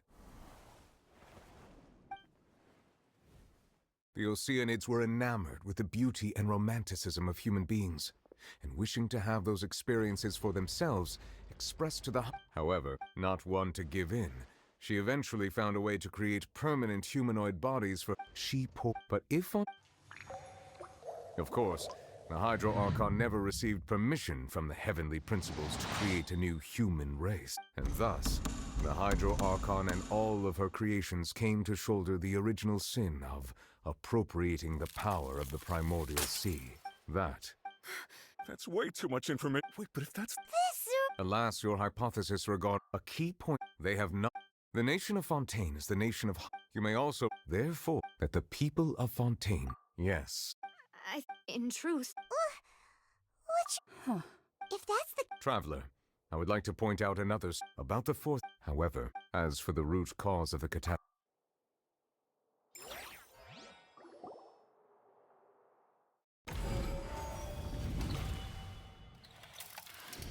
This eruption was just a small warning of the things to come. We must find the root cause of the disaster.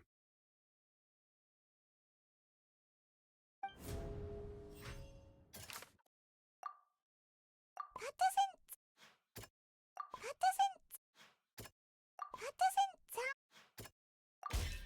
It was both dream and If we're talking about a secret. That could only be that thing inside the primordial sea, right? The truth, the original sin, the trial.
That was way too close!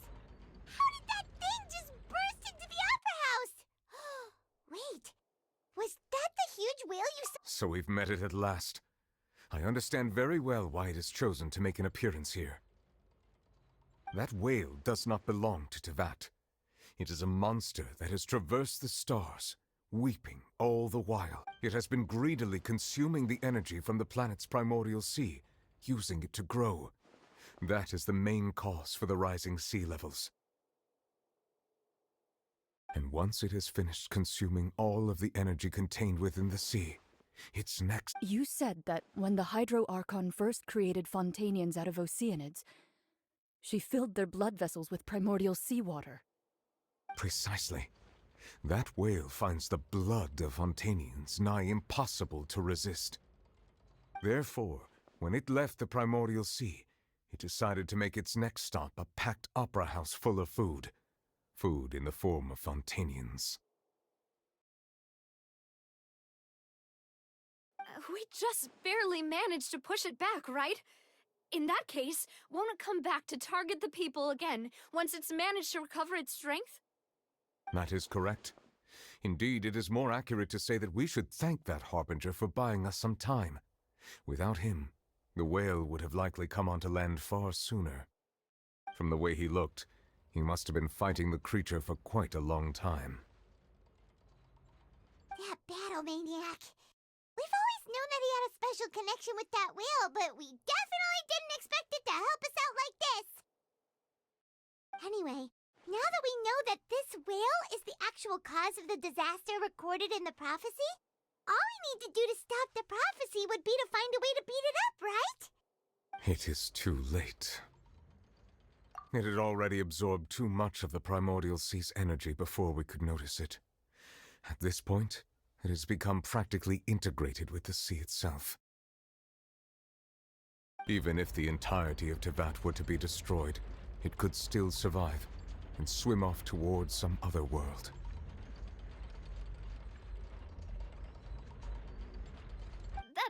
That's not something I will... We've already done everything we can, and we even found the true culprit. We've come so far.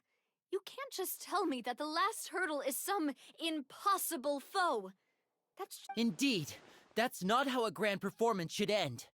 I'll fight it to the end, no matter what. So the prophecy will be fulfilled no matter what, huh?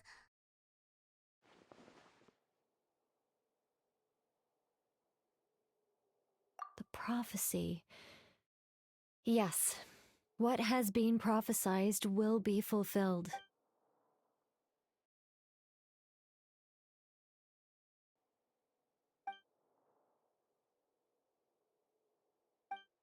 Just as prophecies are usually only the future as seen from the perspectives of the gods, could things be happening in hidden corners where the gods' gaze doesn't?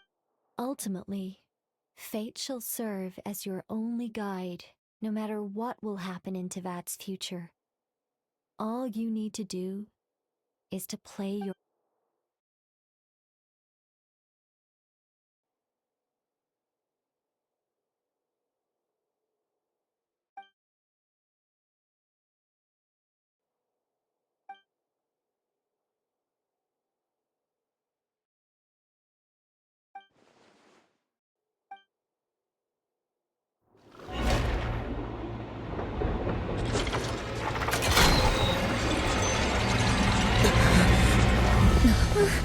What's happening with the aura trees?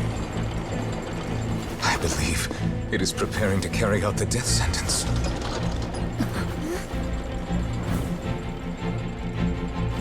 Farina!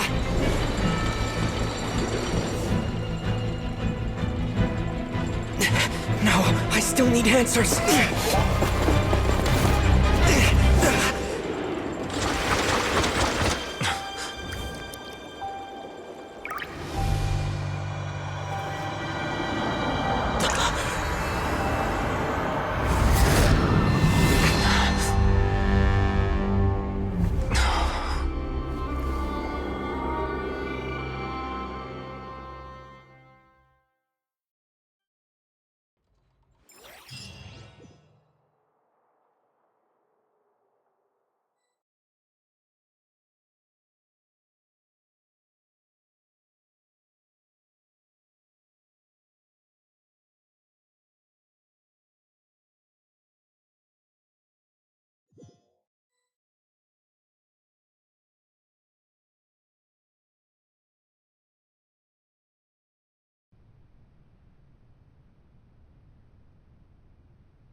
You...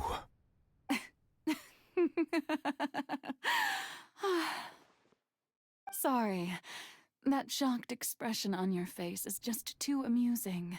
You are not Farina. Who are you? Ah, the sweet sound of bewilderment. Marvelous. A sure sign that my attempt to deceive everyone was a resounding success. But to answer your question, I am Focalor. You know, the god. Focalor. Why did you deceive us? Oh, that wasn't my goal, of course. Goodness, no. But I had to fool everyone else too, if I was to stand any chance of deceiving the heavenly principles. Deceiving the heavenly It's all because of that pernicious prophecy. Dreadful, wasn't it? Everyone doomed to dissolve. Fontaine, one was not amused. In fact, one was positively bemused when that problem was thrust upon me by my dearest predecessor. That's the former Hydro Archon Egeria, for the uninitiated. It hardly gets more disastrous than a preordained national catastrophe, now does it? She knew full well that the prophecy would surely come to pass. And as one of the seven, she also knew full well that one defies the heavenly principles at one's peril. So yes, as you have no doubt surmised, it was a rather impossible situation that I found myself in. I spent a terribly long time mulling it over, alone on the ocean floor. And I was almost growing barnacles by the time I finally realized there was only one possible solution to this confounding conundrum. I had to outwit the heavenly principles, allow the prophecy to be fulfilled, ostensibly at least, while saving everyone at the same time. I'm a genius, I know. I can only assume that's why Egeria chose me as her successor. Although, looking back now, it was hardly the inheritance one dreams of. Between the task of saving the nation, the quotidian duties of the Hydro Archon, and not to mention the original sin of creating a new race of humans, I dare say she left me quite a colossal mess to clean up. But one can only play the hand one is dealt. I did not choose this, any more than I chose to be one of her Oceanids. So you were also once one of the Oceanids, transformed into a human by Egeria's hand. Yes, I was. I always dreamed of becoming human. And I still do, even now. In my eyes, to be human is to be part of the greatest opera ever known. After becoming a god, I separated my divinity from my body and spirit, leaving behind only a self that was as naive and bewildered as my past self on her first day as a human being. The me you see before you now is that divinity, and the human counterpart I left behind, I named Farina. She could feel joy, sorrow, and everything in between. She could be as vain and conceited, or as meek and vulnerable as she wished. Her strengths were of a kind only a human could possess, as were her shortcomings. But in my eyes, Farina's humanity was what made her perfect. She was perfectly human in every way. The person Anyway, so then I cursed her. All part of the plan, of course. The plan to deceive the heavenly principles. Do you still remember the final scene of the prophecy? The Hydra Archon alone, weeping in order that the prophecy might appear fulfilled. I invited Farina to be an actress, to play the part of the Hydro Archon in the prophecy. Under the curse I placed on her, so long as I, Focalor's divinity, continued to exist, she could not die. But nor was she free to live her life in the pursuit of happiness. Instead, she was forced to take the stage in the opera house, to embrace the role of leading lady, to forever play the part of the god from the prophecy, all to create a deceitful appearance of that prophecy coming. I suppose now you probably understand why your court is called the Opera Epiclese. But Farina is only human, isn't she?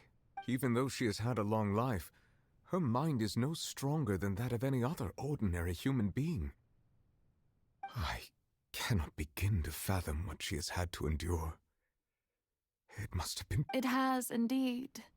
And although she is, in a sense, me in human form, I most definitely owe her an apology. It's been 500 years, and all along, she's been playing her part in the most unimaginably long, unbearably lonely, and agonizingly painful opera.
invited you to come onto the stage.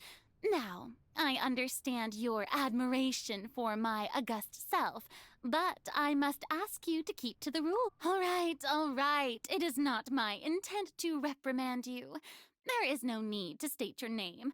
Just be off with you. Do not distract me from my performance.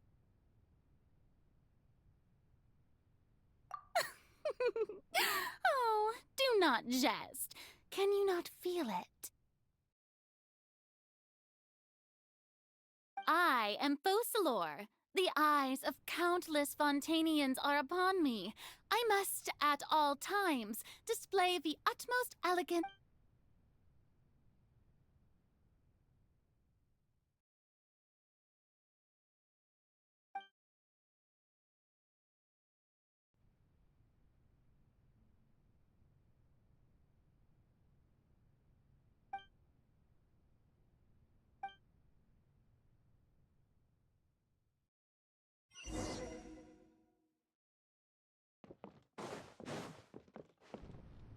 Dear audience, the performance is experiencing a technical difficulty, but worry not. The guards shall resolve it soon enough. Mind your step!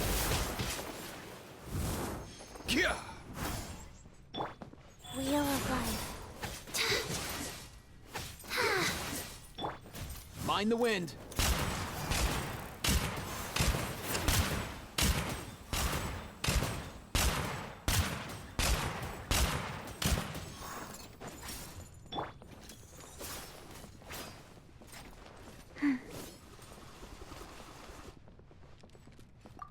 Faster. Oh, rise. Up and away! Nothing personal.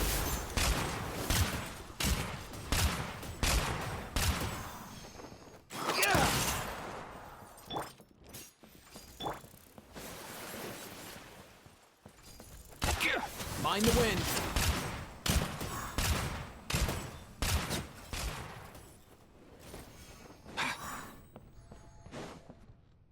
Hey, what gives? The audience is still watching me, you know. Guards? Wait, where are the guards? Guards! Come here, you little rascal.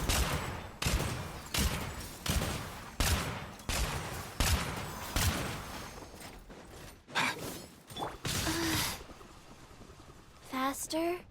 Okay, faster.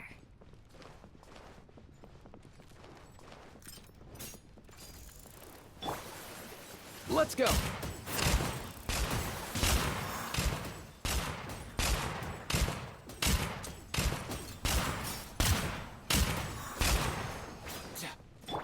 Rise.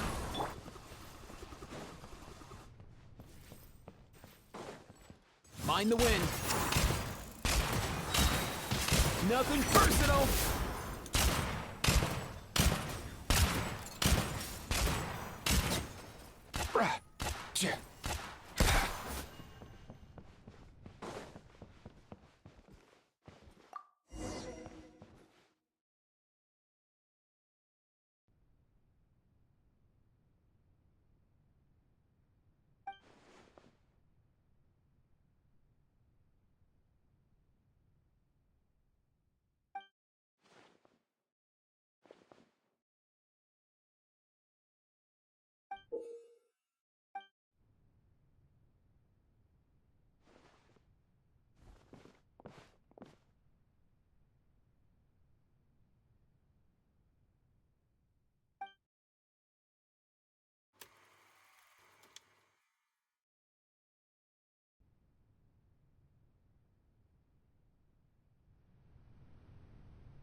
Farina. Huh? Who's that? Who's calling me? Where are you? Be not nervous. Be not afraid. I am before you. Wait a moment. You're... mirror me? How... Mirror you, huh? You know what? That's not bad. Mirror me. What do you wish... The prophecy. Have you heard of it? What prophecy? Wait. I know. I think... I don't know what... The people will all be dissolved into the waters, and only the Hydro Archon will remain, weeping on her throne. Only then... Oh, very good. You know it. What's going on? I can't seem to remember anything clearly. The only thing I know for sure is this... Yes, it will. And that is why I've come to you. Disaster will come to Fontaine sooner or later. Things will develop just as the prophecy declared. But doesn't that mean everyone will die? I'm a Fontainian just like them. Will I dissolve too?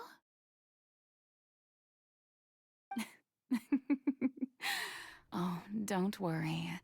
Magical meetings exist in this world precisely to give people a chance to turn things around. It is the reason why you met me today.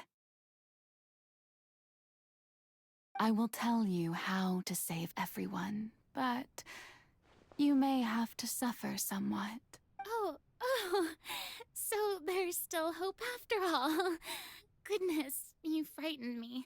You spoke so much, and as for the suffering, well, I will admit that the first thing that came to mind was, why do I have to be the one to suffer? But if the prophecy will come true, I'll also die anyway, right? So if I've already met you as my magical meeting in this, if there were scales, with all the people of Fontaine on one side, and my pain on the other, is it not obvious where the scales should tilt? You truly are the perfect human, my ideal. I suppose this would also be the justice that belongs to you. Huh? Don't worry, it's nothing. Listen well. Fontaine has just lost its Hydro Archon. I need you to play a role. Play as... a god? That's right. You must begin a never-ending masquerade. You must never let anyone... If you can keep it up, then I shall have my way of defying this prophecy. But should your identity be revealed... But how will I do this? A human assuming the role of a god without being exposed. Don't worry. What you must do is not to turn yourself into a real god. You simply need to play the role of a god as humans imagine them to be. Being a human yourself, I'm sure you already know what such an entity would be like. Remember, your true challenge will not be pursuing divinity, but I'm still not sure I understand, but I'll try. So, how long am I going to have to play this role? To accomplish this mission, you will have to stay on the stage for many, many years. You will endure and not grow old until your task ends. But I promise you, all will eventually end in a magnificent and dramatic trial, and everyone will be saved. A trial, huh? How exciting. I'll be...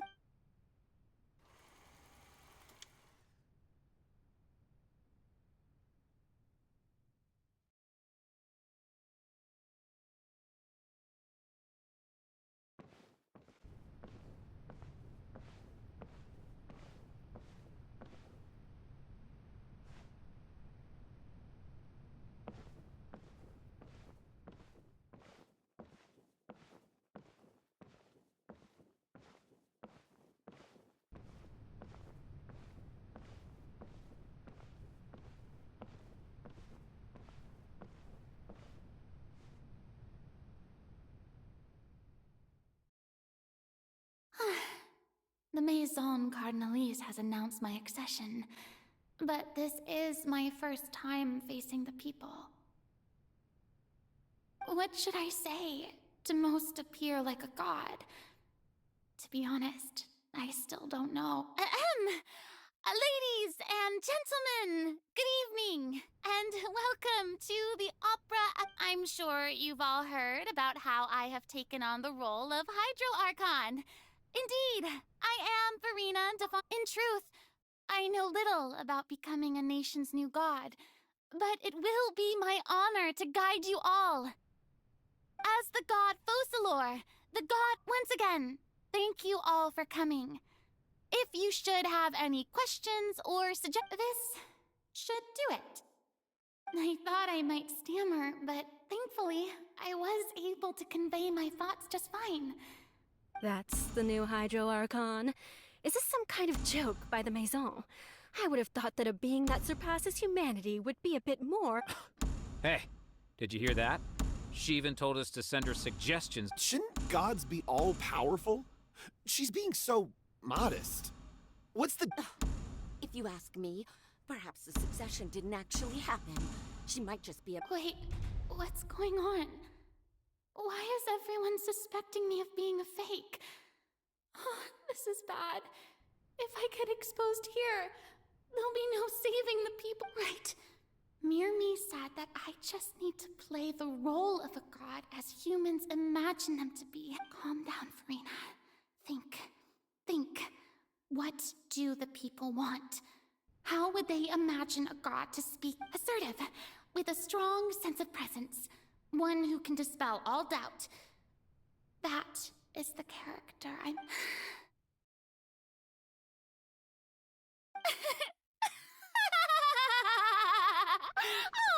Oh, very good, my people. Only ones such as you. Now, I was wondering if some weak puppet were to one day come onto the stage and claim ownership of this opera house, would the children of Fontaine follow them? Well, it seems that you would all see right through them. Having passed, you may consider my previous... Now then! Ah, so that was just a performance. How could I have forgotten that we were inside an opera? Her personality. It's quite shocking, to be honest, but I suppose it's a better look than before. Such a fascinating and bold deity. How wonderful! Our future may yet be bright after all. It seems I've turned them around. Best follow this flow and restart my dear people, whether you acknowledge me or not, whether you trust me or nay, I say to you, keep faith. We have heard it said that this nation's sins can no longer be washed away. The scales of justice should not weigh heavy in the hands of its God. On one side, it must carry fairness, and may law be the prayer on our lips. May judgment be our worship. Let us... There is no trouble in this world that justice cannot solve. All that is needed is for you, my people. So long as I, the Archon Focalor, stand within the Opera Epiclese, so long as I stand before the Oratrice, I...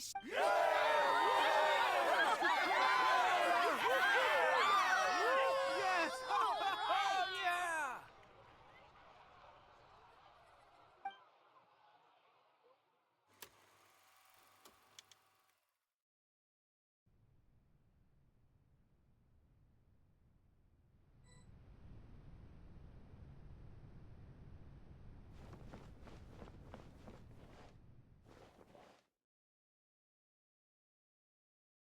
Lady Farina, here are today's case reports, as well as a summary of the follow-up for your perusal. Come now. Was I not just at the Opera House in person? Leave these kinds of things to Neuvillette. Besides, none of these trials were the one that I'm looking forward to. If I may be so impertinent, what kind of trial are you truly looking forward to? A magnificent, dramatic, and wondrous trial. A trial to end all things. That's true. I fear I lack the ability to grasp your divine thought, Lady Archon. fight for fright. And do not take what I said before too seriously. Go now. Do your duties. The trial I await. It...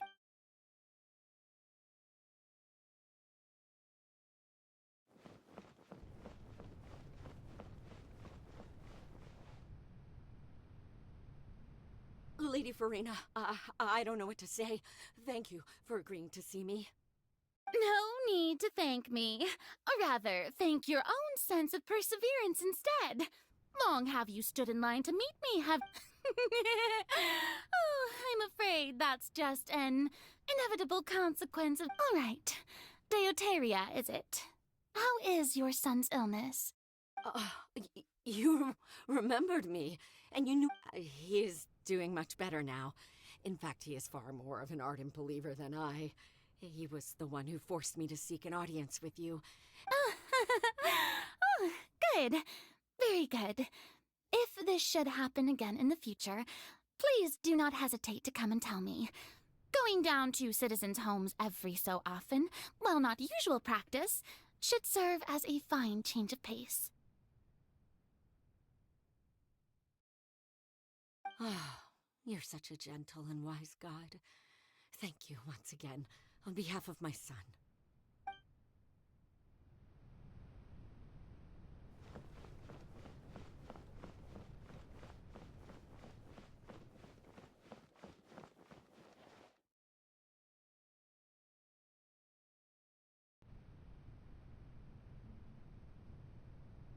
Lady Farina, here are the latest hydrological reports. As for the specific parameters you asked to take note of, I'm afraid things still don't look good. I see. It's as I thought, then. As your god, I did already expect this, but I wanted to see how far your human wisdom would allow you to analyze it. All manner of signs indicate that the prophecy will still come to pass. Forget it. That's not something you need to worry about right now. Well, as I understand it, the Fontaine Research Institute is also trying to find a way to counter the rising water levels. Really? Have they found anything? I'm afraid that they haven't found any effective solution thus far. Oh, is that so? Well, no wonder. This issue has reached the realm of the gods, after all.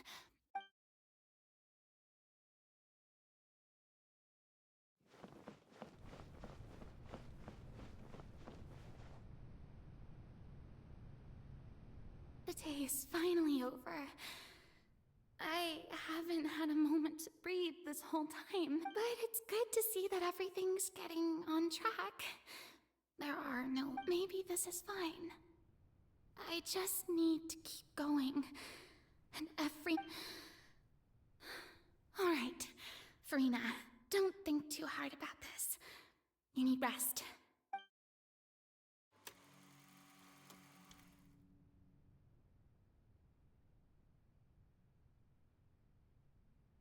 Lady Farina, here are the new trial reports for the latest cases, as well as a There'll be no need for that. I've seen them already. There's no need to go back over scenes I've...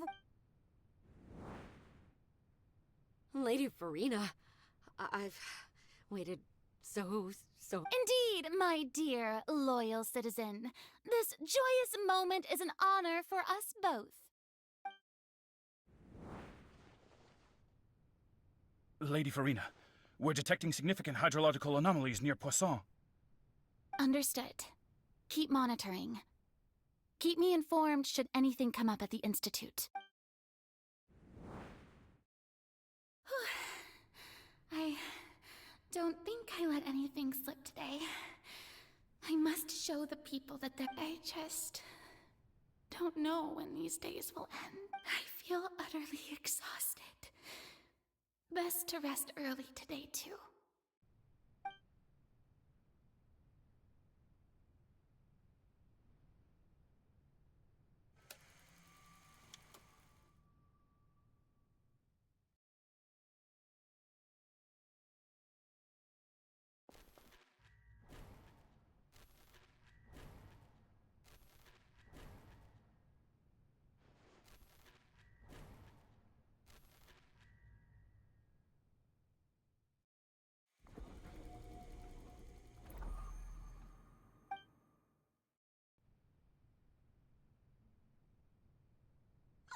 Farina.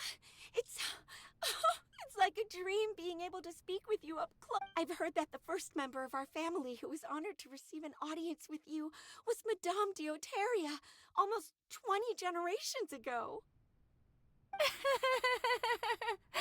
And what a fine family yours is indeed.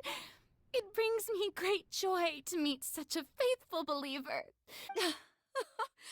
Surely you exaggerate.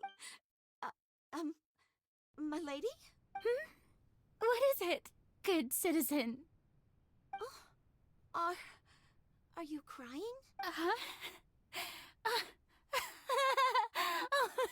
Really now? This must be the overflow of hydro from my person. Well, can't quite help being the god whose dominion is the water. No wonder. No wonder. A manifestation of your power, then. Oh, Archon, I am honored to have witnessed it. Honored indeed.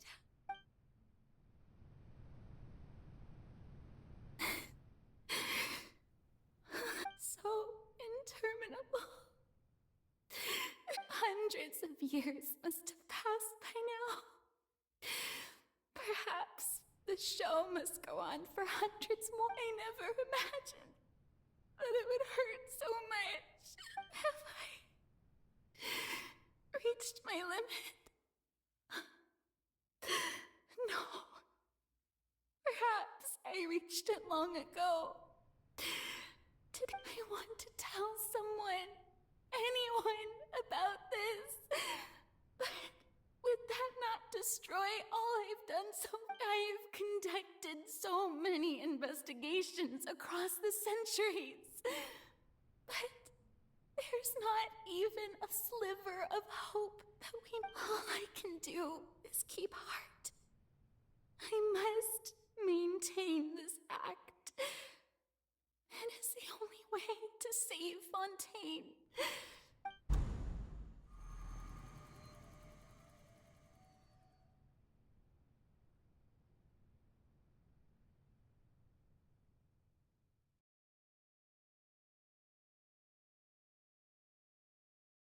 Farina, you don't have to shoulder this burden alone. Although I don't know what you might be keeping from everyone. Your people are more than willing to share your burden with you.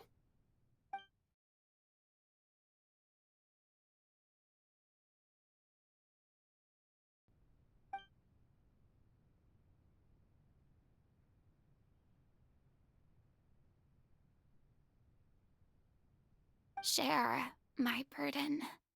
That's impossible. It was fated right from the start that this would be my duty alone. But even if your burden doesn't need to be shared, you can still choose to just share it with me. A witness.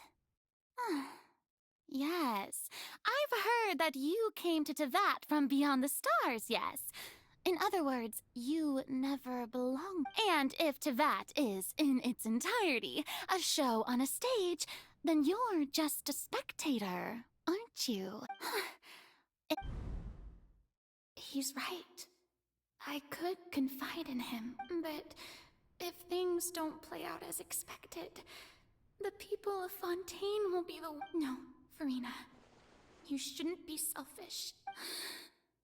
But what if it's really all right? Farina, you've worked so hard for so long. Surely it would be okay to put yourself first for once. Just this one. Is it such an outrageous thing to do anyway? To find someone in whom you can confide your frustrations and sorrows? Sure, if you let this opportunity slip through your fingers, it might never come by again. Think about it long and hard.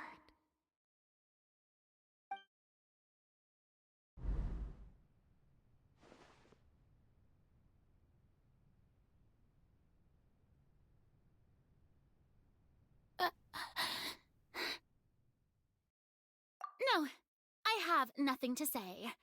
I am Farina, the Archon of Fontaine. Everything, all you need to do, dear spectator, is to witness my performance until the curtains fall.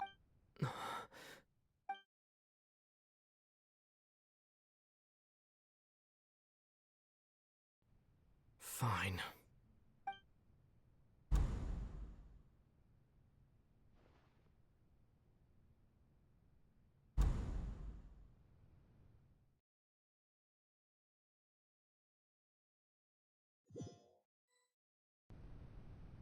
So even Farina doesn't know the truth?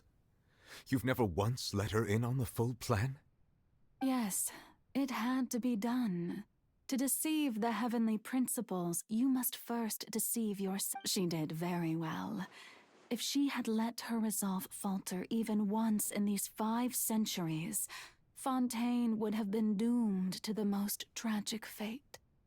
It seems that trusting humanity was the right decision after all. I believe that I understand how your deception works, but that is only half the truth, is it not? How would you build on this foundation to save the people of Fontaine? That is the most important thing. Ah, good, good. Of course, the Iudex of Fontaine has pinpointed the crux of the issue. I'm sure you've long sensed that the Oratrice is no simple machine, yes? I've always suspected that it had its own consciousness, and Lenny did mention that he heard a human voice within the core chamber. It now seems that that person was you, hidden within the machine all along. And then I became one with the Oratrice, taking Fontaine's gnosis with me. Yes, it would seem so, wouldn't it? Alas, your understanding of this device still, in truth, it is no enactor of justice. It is, in fact, a device. Oh, you have it. And to be more precise, not only will the Oratrice take down the god of justice, it will also take down the divine throne upon which she has been placed. I mean, did you think I would be the sort to enjoy peaceful repose while Farina suffered? My work over these last 500 years has been to constantly accumulate indemnitium within the Oratrice. But really, some have already discovered that only a small fraction of the energy generated by the device was ever used to provide power to Fontaine. The vast majority had to be, accumulated to enact this death. It was all a part of your plan, then? Both the trial and the sentence? Indeed. This power, accrued over 5 centuries, could have sustained Fontainians for millennia, had it only been used for that purpose. Almost all of it has now been stored within the Oratrice. But only power of this magnitude could hope to destroy the Hydro Archon's divine throne, shaking the rules established by Celestia, and breaking through the institute. So the Oratrice's call for death was for neither Farina nor Focalor, but for the Hydro Archon. The destruction of that divine throne, if I do not misunderstand your— Returning what's rightfully yours to you, of course. In other words, this was all done to return the authority of the Hydro Archon to the Hydro Dragon of this planet. But—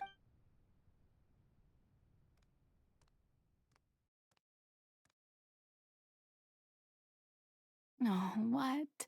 Getting sad again. The authority of the ancient dragons shall soon be yours once more, O Hydro Dragon Sovereign. And this is the face you make.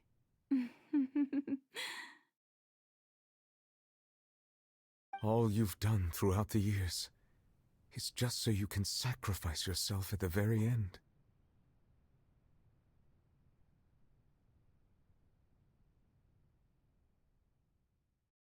I've never quite seen it that way, you know.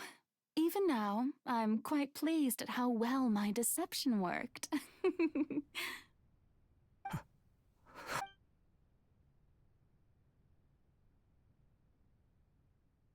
Hydro Dragon, don't cry.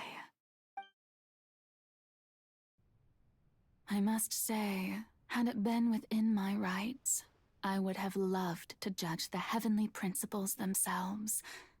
Were they not guilty? Egeria stole the power of the primordial sea, and the heavenly principles stole the power you ancient dragons possess. I, for my part, am the god of justice.